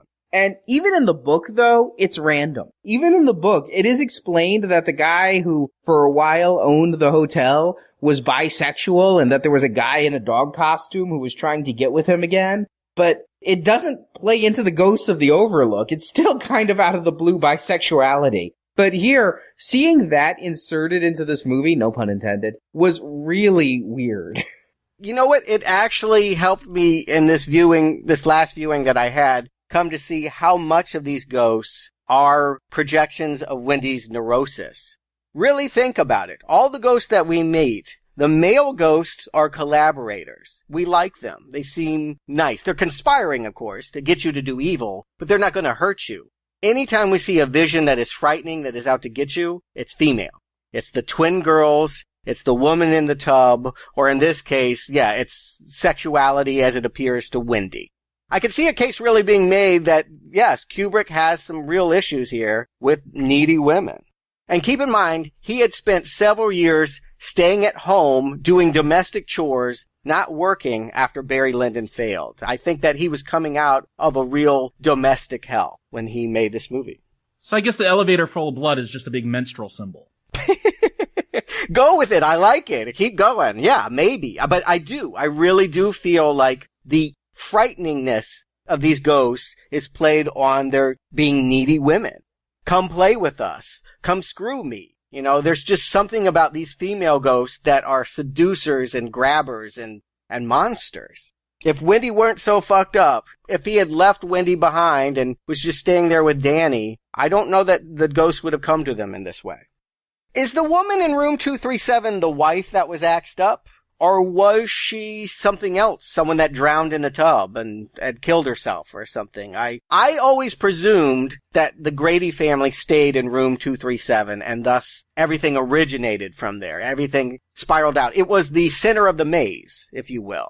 Oh, I never took her as that, even before I read the King book. I think she was too old. I took the old rotted corpse. You take away the rot, I take that to be her true perception. And as a caretaker, I always figured Grady slept in the same room that the Torrances did. Yeah, but Ullman drops a line where that's where they could stay, but they could really go to any room they want and sleep in. You know, we get that line where Grady had chopped up his family and stacked them in a room. And so, yeah, I'm with you, Stuart. I always assumed that room was 237 where these bodies were stacked. Though with this old lady, we never see her chopped up. The twins, we see, you know, their heads chopped and blood running down. This old woman, yeah, she is just kind of decaying. Yeah, in the book, it was an old woman who killed herself in the bathtub. Here, it's not explained, but I never thought she was a Grady. You know, in my childhood state, I was trying to make sense that this was all about the Gradys. Watching it now, I can see that there are various ghosts and that she is not related, that the twins are in a different part of the hotel. They clearly establish areas of the hotel. Where they were axed up is nowhere near this room 237, and room 237 cannot be the center of the maze. The center of the maze is the Colorado room. It is where Jack has been doing all of his creative brainstorming and doing all of his work and no play, right? Yeah, I think all he's doing is a little handball. I had to pay attention as to when we first hear typing sounds, because I wanted to know, when did he go crazy? And who knows, maybe when he first was typing, it wasn't crazy. But yeah, it only took a month. It was the 1 month later that he was writing. So truly, we're to believe that they moved in on Halloween, and by Thanksgiving, he had lost his mind and was typing this nonsense. I did think that this all went about too quick, but then again, Jack seemed crazy from frame one, right? Yeah, this is really, if Jack was quote-unquote done right, this would be the big reveal as Wendy goes through these papers and sees just the same line. I think it would really be a punch in the gut of the viewer if that was happening. You thought, oh, okay, he's this nice dad, and okay, maybe he's going a little bit crazy, but he's still cool. And then you see the same line typed over and over and over. I don't know. I read worse things for books and nachos. It's still better than E.T. and the Green Planet. I might have a promising career in writing movie spin-offs, truly. Don't give up yet, Jack. Keep going. And this is where I think Nicholson's performance hits number 10, right?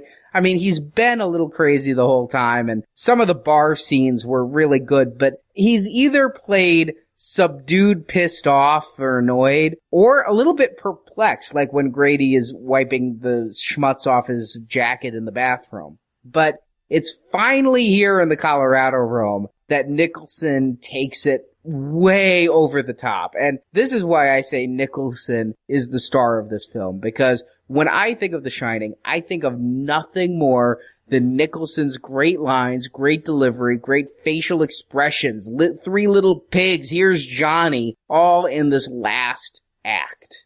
Yeah, Wendy, darling, light of my life.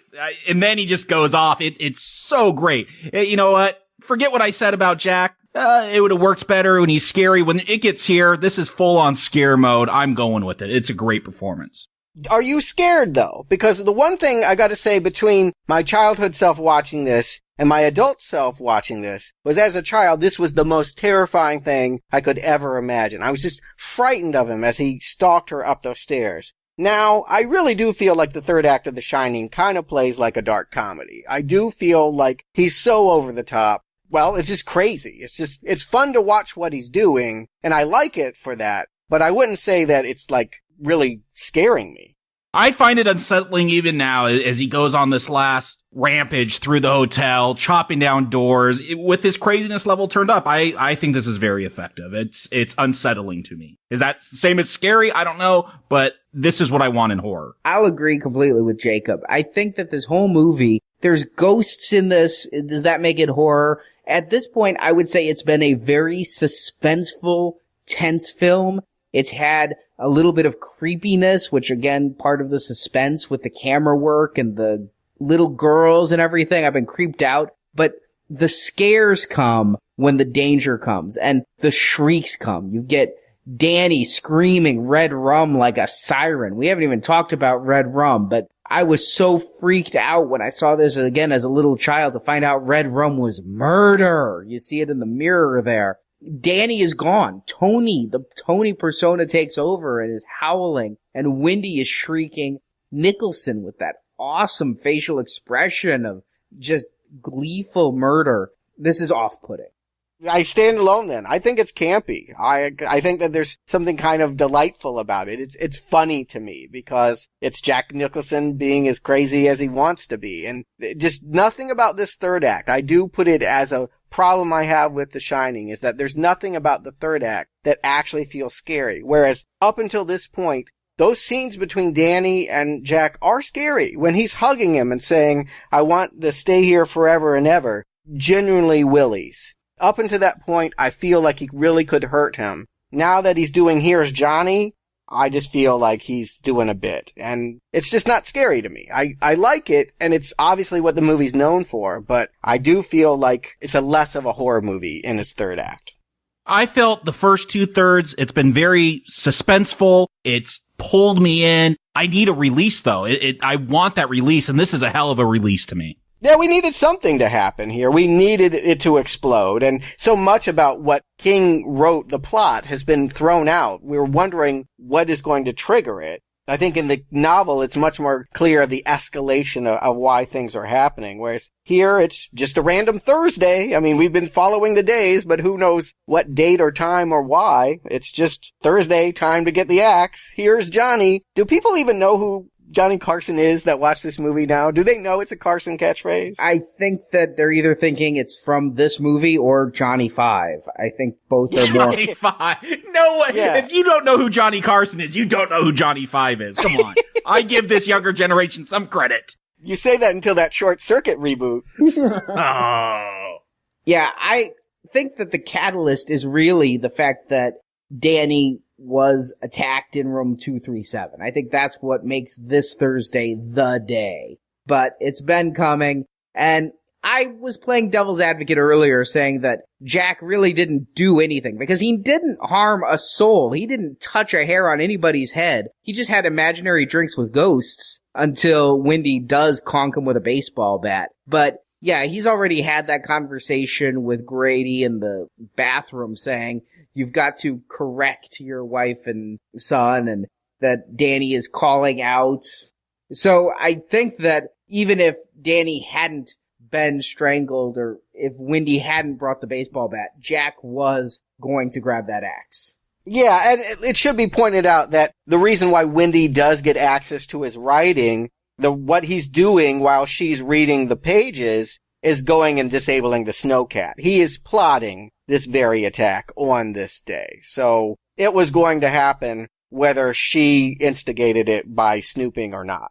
And this is where, again, my interpretation comes about, Jack wanting to go towards that white, affluent past, and Wendy and her son and Dick being the signs of progress, civil rights, feminism, When Grady tells Jack what Danny has done, they've called that cook, that inward cook. They use that word here, and they say, oh, we underestimated Wendy. Maybe she's the stronger one. I really feel like they're poking at this white man, trying to, really to get him to go crazy, get him to go into this past mode where the white male was more affluent. And they've lost that sense of power now. I think you're going to piss off anyone by saying Wendy's more strong than they are. I mean, that's what the movie says. I'm not agreeing with that. It's what the ghosts are saying to get his goat. I think that even they would have a hard time making the case, but it's what they're saying in the Red Room. And I wanted to say that if I didn't know the secret, I think Red Rum, much like the shower scene and classic horror movie moments, is a spoiled surprise.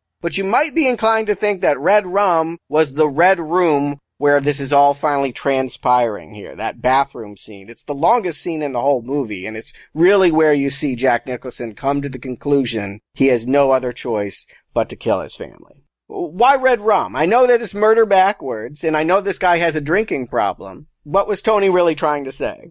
I mean, going back to that mirrors, seeing things through the mirror, the shots of Jack, the mirror image of him when he's sitting on the bed. I think Tony has never spoken too clearly. He gives images, and here he seems to have fully possessed Danny by this point, and there seems to be no Danny in there. Yeah, I actually have the question of, does Danny ever return? Or has he had a psychotic break, and there is no Danny, only Tony? And does Danny return in this movie? Does Danny return after this movie? Or is Danny now hiding in the belly?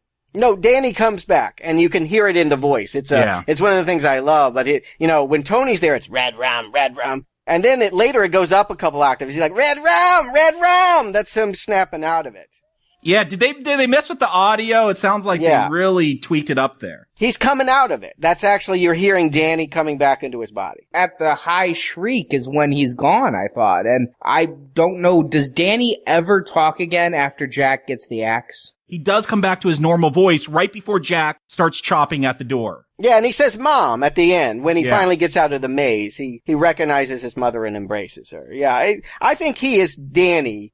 Tony might have just stood there and watched it go down. Maybe Tony is conspiring with the shining spirits. Who knows? Tony is a little suspect here, but he at least had the forethought. But Tony didn't want to go to the hotel. Tony tried to protect them all. So I don't see Tony as this complicit spirit. Yeah, I saw the whole red rum thing as trying to warn them that your dad's coming to murder you. So he's dyslexic. Well, yeah, I mean, this whole thing with Tony works in images, and this whole thing with Shining, I think it's something that Danny doesn't totally understand, and so Tony is a projection of who Danny is, so it does come out in these childlike ways where things are written backwards. Well, at least has the forethought of getting Dick Halloran on the horn. While all of this is going on, it should be said, the screen goes all the way down to Florida and gets Scatman Crothers back into the plot. And since Dick doesn't survive the film, can I get his pad with the... I used to have paintings like those in my apartment. You did? We found him at a garage sale. I love his decor. It feels like the blaxploitation version of the Korova milk bar from Clockwork Orange. I gotta say, the whole naked woman on every wall kind of thing.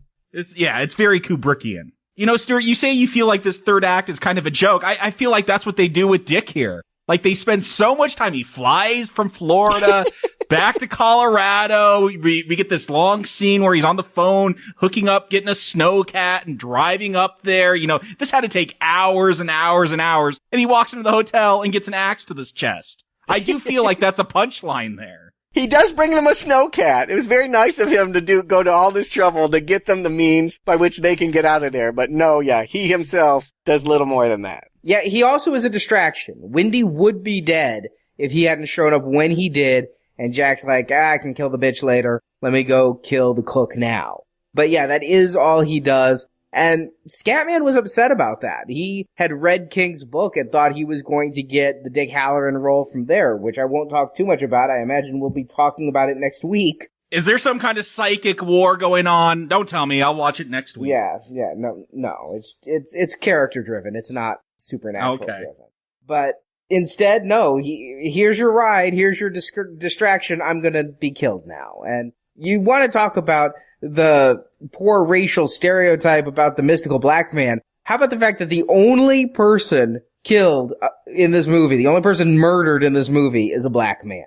Yeah, it's part of actually the stereotype is that the magical minority, I'll call it a minority, because they're not always black. Sometimes they're Native American, sometimes they're Oriental, but they're always a minority that's going to teach the white characters how to, live life and channel mystical powers or whatever. Yeah, they always get killed. That's always how they're rewarded for all of their teaching, is like to be written out in a very undignified way. Not a fan of it, but I will say the death is a shocker. And, it was horrifying then and now. Even though I think largely this last half is not that scary, I really do hate to see Scatman go down. And it's a jump moment because we've seen so many long shots in this hotel. And when you see him walking down a hall and the camera's following him, you don't expect Jack to hop out from behind a pillar and just axe him in the chest and kill him in one blow. I mean, you just don't get it. And as a kid, I might have screamed out loud at this. I can't remember. I do remember being very scared by that scene. And then Wendy is pretty much forgotten. After she's left in the bathroom weeping, her story's pretty much over. She's just there to walk onto the set of a Scooby-Doo takeoff. I don't know, but I hate them. Please cut those scenes. In some versions of the movie, they were cut. In all versions of the movie, they should be cut. It's the one time I really was just like, come on, this is not what you're doing. These are the cliches that you're avoiding. Up to this moment, Shining has shown us a new way of doing horror. And now that we have skeletons covered in cobwebs, I'm thinking, all right, you ran out of ideas. Poorly done skeleton. I mean, this looks like Disneyland Haunted Mansion. Oh, well, no, don't even give it that credit. This is JC's Haunted House.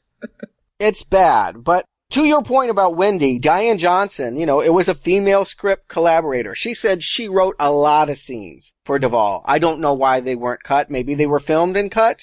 Or maybe Kubrick, in the parsing down of the shooting script, said no to them. It's very clear to me that Kubrick is not interested in Duvall as a sympathetic character. And so I don't think he would want to film those scenes if Diane wrote them. But what she's left doing is basically running around and having the audience laugh. I want to say, when I saw the theatrical projection, people were by and large enjoying the movie. But when she's running around waving that knife going, Danny! I mean, a lot of giggles at Shelley Duvall.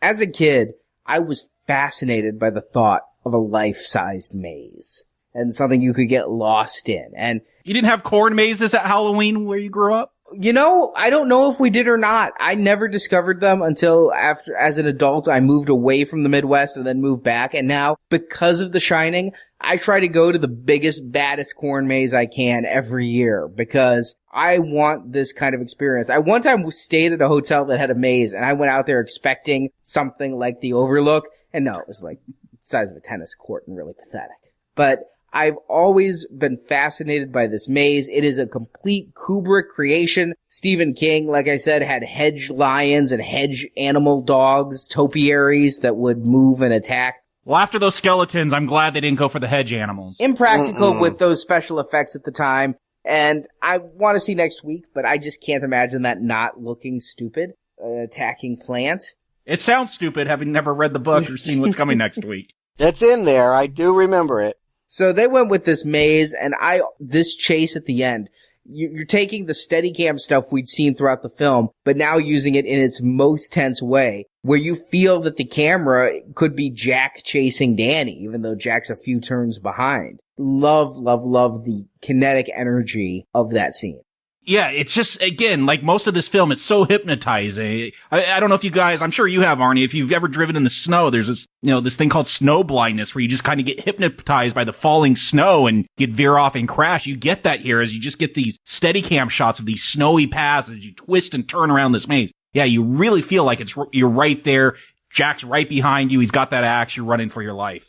It's been copied a million times. I didn't recognize until now how much Alien 3 owes a debt to this. But yeah, Child's Play 2 did this. Yeah, the maze thing. Yeah, this is the one that I feel like gets most copied. There's lots of things about The Shining people take away from. But yeah, the trapped in the maze with the wide angle lens that just really distorts it in a way that is just amazing. Yeah, it's a terrific ending here. It's crazy to think that this is all fake snow, and that the set was 100 degrees and everyone was sweating because there were so many lights on. Because I'm telling you, it is just the blue, stark iciness of it. I feel cold just watching. If you look at the original footage, I mean, it's all orange from the lighting. They messed with the color to turn up the blues. Yeah, it's just so well done in that way that I never would have suspected. I mean, the salt they use for fake snow is absolutely perfect. I mean, we're down in it. The camera's pretty low, and we're seeing it be thrown up from people's feet, and it just looks so incredibly real, so incredibly cold. And again, Nicholson's performance, it may be over the top, but he sells me that he's freezing. And I did think to myself in my one moment out of this film, I'm like, none of them are appropriately dressed to be playing outdoors.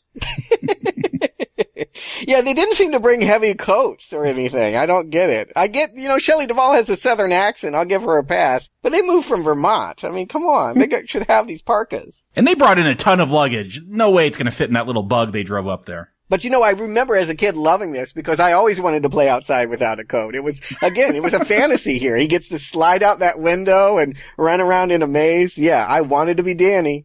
Does Jack have a heart attack? We never really had a heart problem set up, but he's grabbing at his chest. I thought it was just hypothermia setting in. I mean, that you start feeling real warm and you want to go to sleep, and kind of looks like he just sits down eventually and freezes over. Yeah, I took it to being just that he had been tricked, that, obviously Danny outsmarted him because Danny led him down a path that he then couldn't get out, and he was maybe not so sure about what he was seeing at this point anyway. Keep in mind, he's been hit on the head, and his leg is badly damaged. He's not doing well before he goes into the maze. He gives up, is the way I take it. He gives up, and he can hear them getting away in the snowcat, and he's howling in defeat because he knows there's no way out. Kubrick editings, there's sometimes that it's just pure magic the way he can cut from two things. Seeing them cut to that dummy, it's not even really Nicholson, but that frozen Jack the next morning, it's just one of those ellipses that I'll never forget. That freaked me out so much as a kid, too. I didn't even know what to take as that. The jump cut, he's dying. Next day, he has icicles on him and he's dead. Yeah, jump cut. There's probably his most famous jump cut is 2001, Boned Spaceship, but this is my number 2. So then we get the fade to the photo on the wall. I mentioned it earlier and kind of the different interpretations. I always took it to mean, it goes back to when Grady goes, "You've always been the caretaker here." That he just became part of the hotel and that his death, he's now one of the ghosts and the next caretaker might be visited by him in the restroom.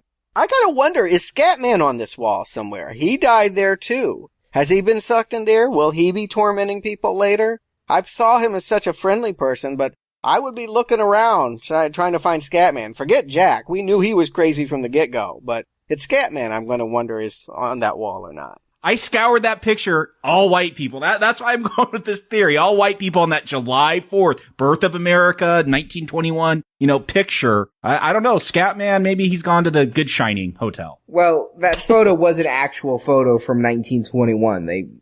I don't think Photoshop is the term, but for lack of a different verb. Cut and paste. Yeah, they pasted Nicholson's face onto somebody else's body from a legitimate photograph of the time.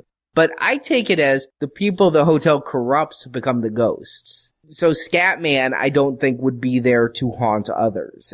But what did the girls do? They weren't awful. I mean, I guess we were told they tried to burn the place down, but those little girls deserved a happy ending. They didn't do any attacking. They were scary, and they wanted to play with Danny forever and ever. I don't know. I have a feeling they're going to pocket him. I think these ghosts go into reserve, and depending on who moves in there, if they feel like Scatman will do the job, they'll send him in. When do they send in the guy with the dog outfit? I don't know, but hopefully never when I'm staying at a hotel. But this isn't the original ending, even when this film was released. As you mentioned, Stuart, Kubrick was editing this up until the very end, including after it was already in theaters. There was an additional scene, yet another twist. It's Danny and Wendy in a hospital recovering, and Ullman shows up and hands Danny a yellow ball, the one that came out of room 237 possibly. Does that mean Ullman was in on it the whole time?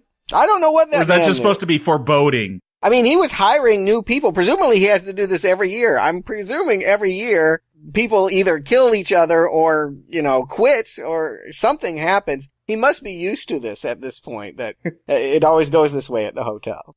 I don't think it does always go this way, because the last one was the 70s. I think you have to have a shiner. If you bring up people who have absolutely no gift, they might sense something or get the chills up their spine, but there's not going to be any axe murders. That should definitely be in the interview questions then. Do you or have you ever shined?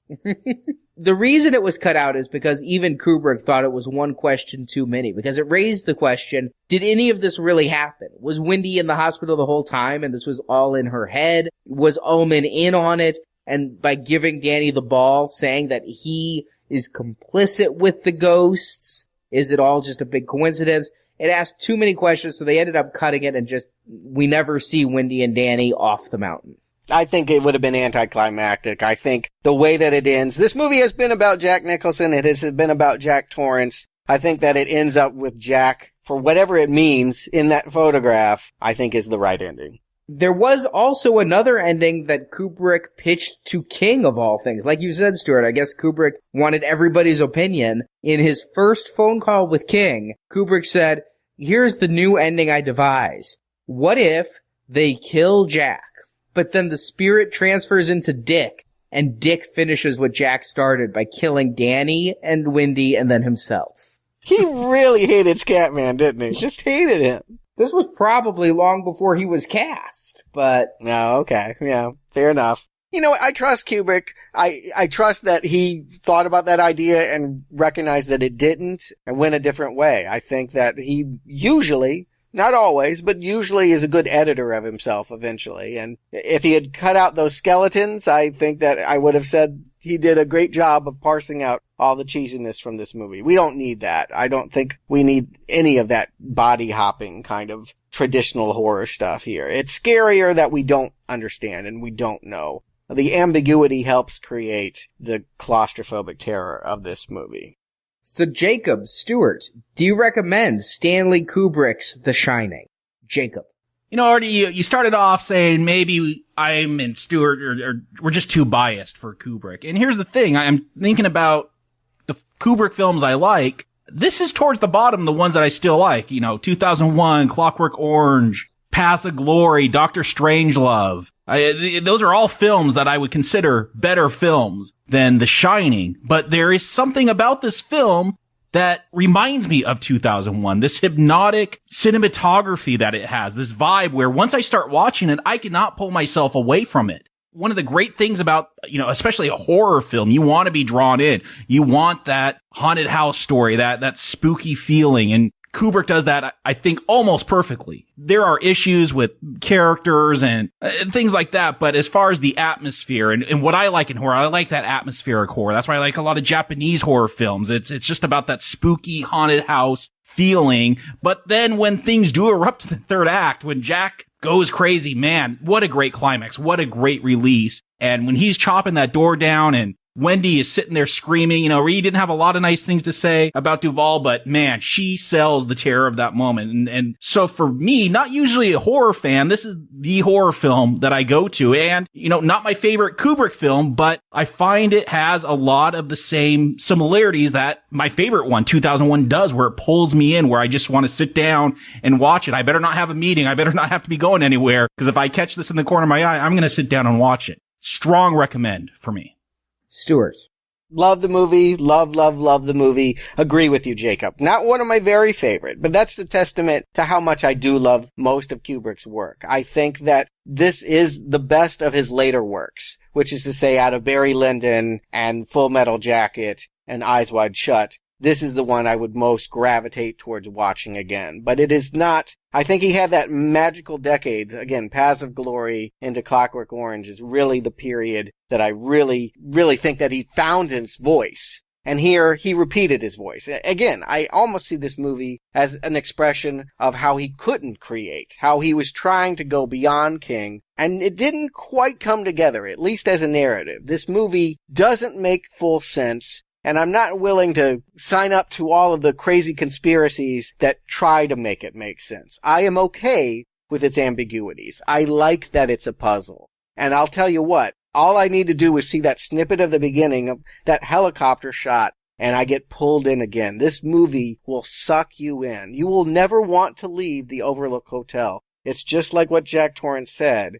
You want to stay there forever and ever and ever and go over all the things that you see, because I don't think that they'll ever completely come together for me in the way that they do in a traditional King story. I think that's why Stanley Kubrick's movie is better than Stephen King's novel. That's my opinion anyway. We may fight about it. I know we're going to discuss it more next week, but high recommend from me. I'm still going through all the Stephen King novels for part of Books and Nachos, but as I stated in my Shining review, when all is said and done, The Shining, the book, may stand atop the mountain as my favorite King book. This movie is very different from that book, but I do wonder, when all is said and done, I think The Shining may stand atop the pile of movies as my very favorite King adaptation. It is a loose adaptation. And I understand why King gets so defensive and says it's not his book and it wasn't done the way he thought it should be done. He's very devoted to his own words. He wrote it the way he wrote it and thinks that's how it should be. This is an interpretation of it. But I think it's a damn good one. I think King gets it wrong when he says that it's not a good movie. It is a cold movie.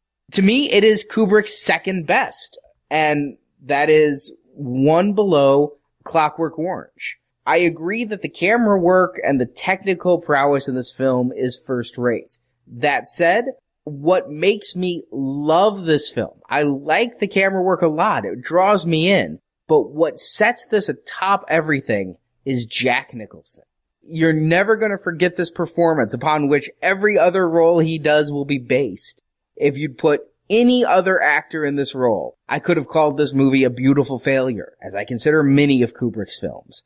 But the casting of Nicholson, which King hates, works for me, not because it becomes this great character drama of a man's descent into madness, but because it becomes a great showcase of an actor's ability to engross and entertain and scare. This movie has awesome visuals, but Nicholson is the star of the show. Nicholson gets my highest praise for his work here. This movie scared me of Jack Nicholson for many years, but eventually I went back and saw Cuckoo's Nest and saw a lot of his 80s stuff, and then Batman. This movie made me a Nicholson fan for life. Although I haven't seen the bucket list yet. It's on my bucket list. It is? I don't think I ever want to see that movie. It's Nicholson, and I'm a Nicholson fan for life. You guys are Kubrickians. I guess I'm Nicholsonic. A Nickelodeon? And as far as the ambiguity goes, I like this as a horror tale. And the thing about ghost stories is I don't necessarily need locked down answers when it's all said and done. I watched this as a very young child without the cognitive ability to start questioning psychological motives, and I just took it very much at face value and went, yep, he was absorbed by the hotel and became a ghost, hence why he's in the picture. And watching it now, I can see so many different sides and so many different ways to look at it. I still don't necessarily agree with anybody in room 237, but... Come on, the space shuttle was fake. The moon landing was fake. That might be right. I mean, he convinced me on that. He just didn't convince me that Kubrick was... This was Kubrick revealing the truth. Yeah. It was a deleted scene from 2001. I'm sorry, that guy pissed me off. But yes, this is an amazing film, and I think that everybody should check it out. If you can see it in a theater, absolutely great. If not, pick up one of the home video releases. I still say this Blu-ray, they did some color correcting and got rid of some scratches. Best it's ever looked. I'm not going to let the next few years pass without watching this again. This is something that needs to be in my horror rotation. So yes, the strongest of recommends, 3 for 3. That said, if we ever return to Kubrick, I might not be so kind. Yeah, I hear you. You're right about one thing. It is a performance you will never forget. I think it's some of his best work and kind of his hammiest, but I do enjoy it. I can't deny anyone that would say this is not their favorite Jack Nicholson performance. It is the one I always go to when I think of him.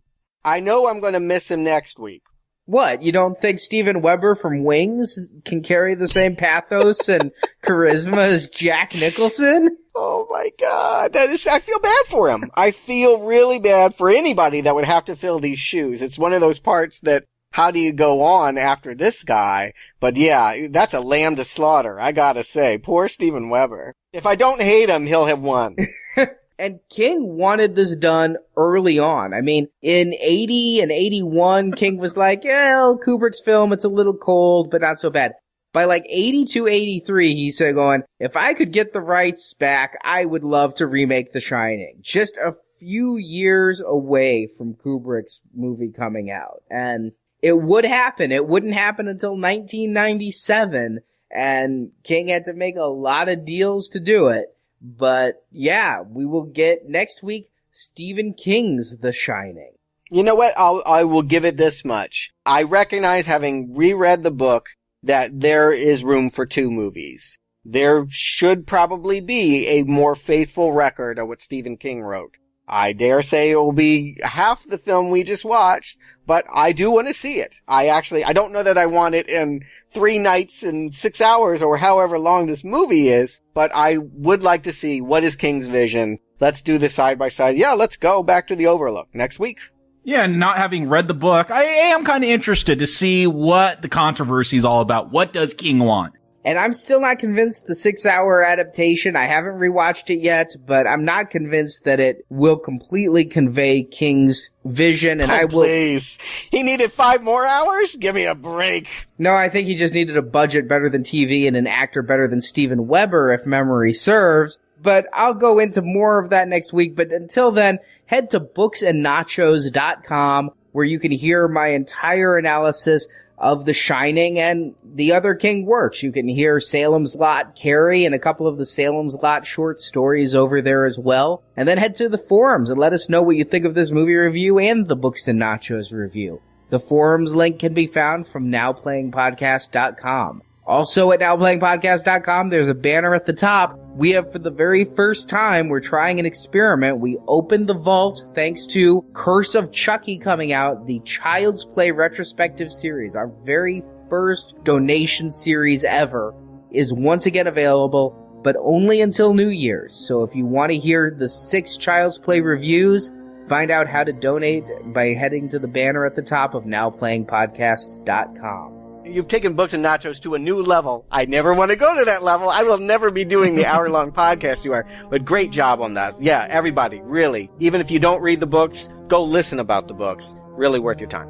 That's what I'm doing. I'm listening so I don't have to read them. And I do stay spoiler-free. I don't reveal major endings without huge warnings. So if you are trying to decide if you want to read the books, that's what I'm there to do. And if you've read the books, hopefully increase the comprehension. But yeah, here at Books and Nachos, I don't talk about the movies. That's what we're here to do. And here, I'm going to try not to analyze the books. That's what I do over there. So Jacob, Stuart, thank you for joining me. It's time for us to go away for a week because all podcasting and no play makes Jack a dull boy.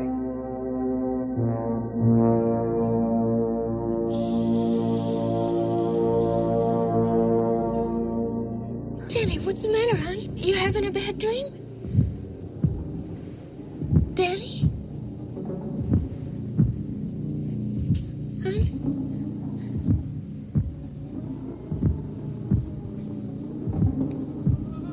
Danny's not here, Mrs. Torrance.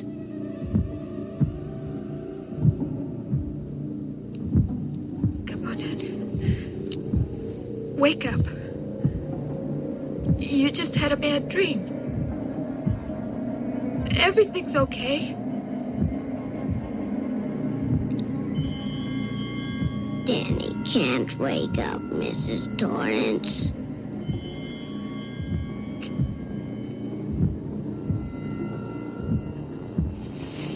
Danny, wake up. Come on, right now. Wake up. Danny's gone away, Mrs. Torrance. Thank you for listening to this episode of Now Playing, and we hope you've enjoyed the show. All my friends are here. You have friends everywhere in the Overlook, Mr. Torrance. Now that you've heard the movie review, head to booksandnachos.com to hear reviews and analysis of the original Stephen King Shining novel, as well as the 2013 sequel, Dr. Sleep. There is something that wants us to join the party. Don't you understand that? And come back to nowplayingpodcast.com each week for another new King movie review. Come and play with us. Forever. And ever. And ever. In the archives section of our website, you can find reviews of other Stephen King movie series such as Carrie and Salem's Lot. You can also hear reviews of other films such as The Texas Chainsaw Massacre, A Nightmare on Elm Street, Saw, Riddick, Friday the 13th, the Avengers films, Star Trek, and more. Find hundreds of movie review podcasts at nowplayingpodcast.com. You'd do better just to listen, Mr. Torrance. While at nowplayingpodcast.com, be sure to join our forums where you can discuss this review with other listeners. It's amazing how fast you get used to such a big place. I tell you, when we first came up here, I thought it was kind of scary. I fell in love with it right away. You can also follow Now Playing on Facebook and Twitter, where the hosts post new episode announcements and written movie reviews. The links to our social media pages can be found at nowplayingpodcast.com. Having a good time? Yes, Dad. Good. I want you to have a good time. Support from listeners like you help keep Now Playing operating. But if you help me, the way Danny's been helping me, then we can get through this. You can find a link to donate using PayPal at the bottom of our website, nowplayingpodcast.com. I'm awfully glad you asked me that, Lloyd. Because I just happen to have 2 20s and 2 10s right here in my wallet. I was afraid they were going to be there till next April. You can also show your love of Now Playing Podcast by shopping in our store, where you can buy panties, coffee mugs, t-shirts, totes, boxers, teddy bears, and much more. I've got something for you you're not going to find in any of those boxes. If you want it. You can also help out Now Playing by leaving us a 5-star review on iTunes. A link to Now Playing's iTunes listing can be found at nowplayingpodcast.com. Here's Johnny! Now Playing's The Shining Retrospective series is edited by Phil, Dylan, and Arnie. Have you ever thought about my responsibilities? Have you ever had a single moment's thought about my responsibilities? Have you ever thought for a single solitary moment about my responsibilities to my employers? Does it matter to you at all that the owners have placed their complete confidence and trust in me, and that I have signed a letter of agreement, a contract, in which I have accepted that responsibility? You have the slightest idea what a moral and ethical principle is, do you? Has it ever occurred to you what would happen to my future if I were to fail to live up to my responsibilities? Has it ever occurred to you? Has it? Now Playing credit narration by Brock. You keep pouring, and you can say anything you like, big boy. The Shining films are the property of their copyright holders, and no infringement is intended. I see you can hardly have taken care of the business we discussed. The opinions expressed on Now Playing are those of the individual hosts and may not reflect the opinion of Venganza Media Incorporated. Words of wisdom, Lloyd. Words of wisdom. Now Playing is a Venganza Media production, copyright 2013, all rights reserved, and no part of this show may be reproduced, repurposed, or redistributed without the written permission of Venganza Media Incorporated. Kissing. Yeah, that's what I've been missing. Gentlemen, I think the party's over. Red Rum! I like it too, but the big deal here is that someone is vacuuming right now. Hold on one second. Apparently, the cat has fleas. All right. So, she's flea bombing and vacuuming them up. She's going to close the door. Meanwhile, we're going to constantly hear this from Stuart. And Rob! Again.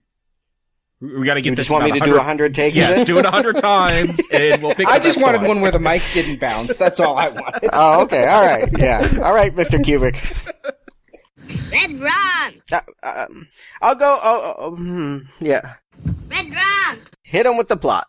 And I do wonder if once edited, this will be the longest time before plot summary in a podcast. Give me the plot, Arnie. Red Rum. Wendy confronts her husband with a baseball bat, knocking him in the head, and I wrote licking him in the pantry.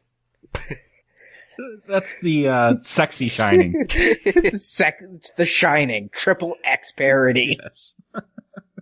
Red Rum. All negative energy, and it's specific to the Outlook. The Outlook shines. If you went to the Holiday Overlook. Yeah. What's the Outlook? Is that's an email program by Microsoft. Yeah. I'm aware of that, but I think there's an Outlook. You are a computer guy. Red Rum.